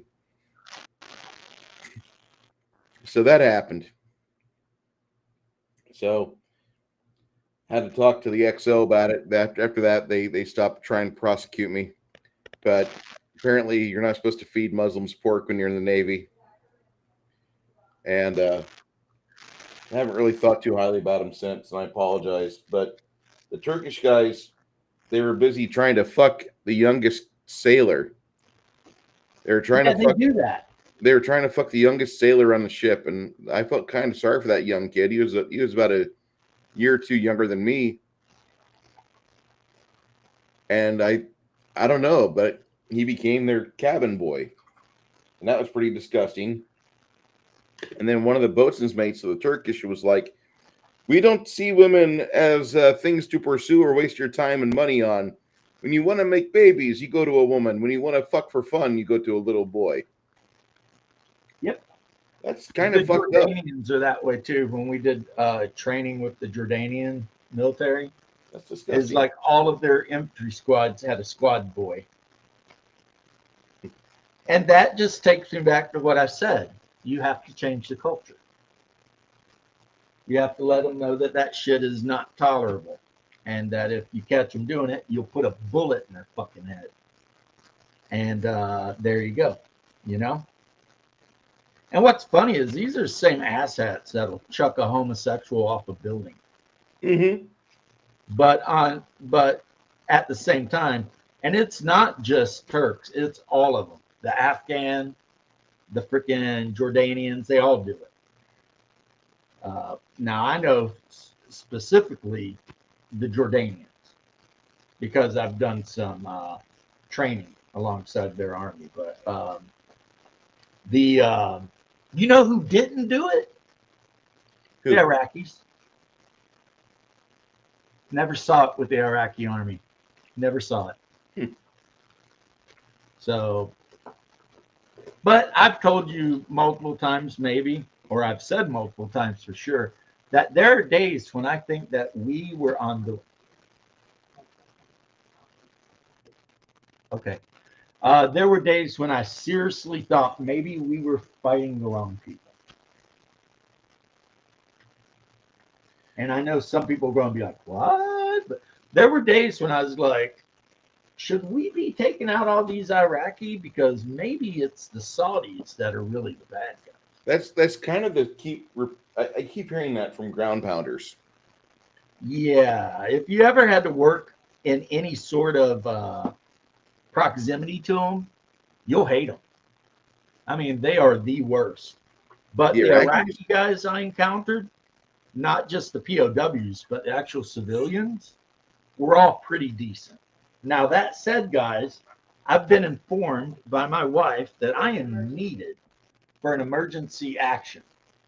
So, you need me. I love to hear that. I love to hear that. It's Who been a doesn't pleasure love to to hear be that? with you today, James, and your chat. Catch you later, man. Take care.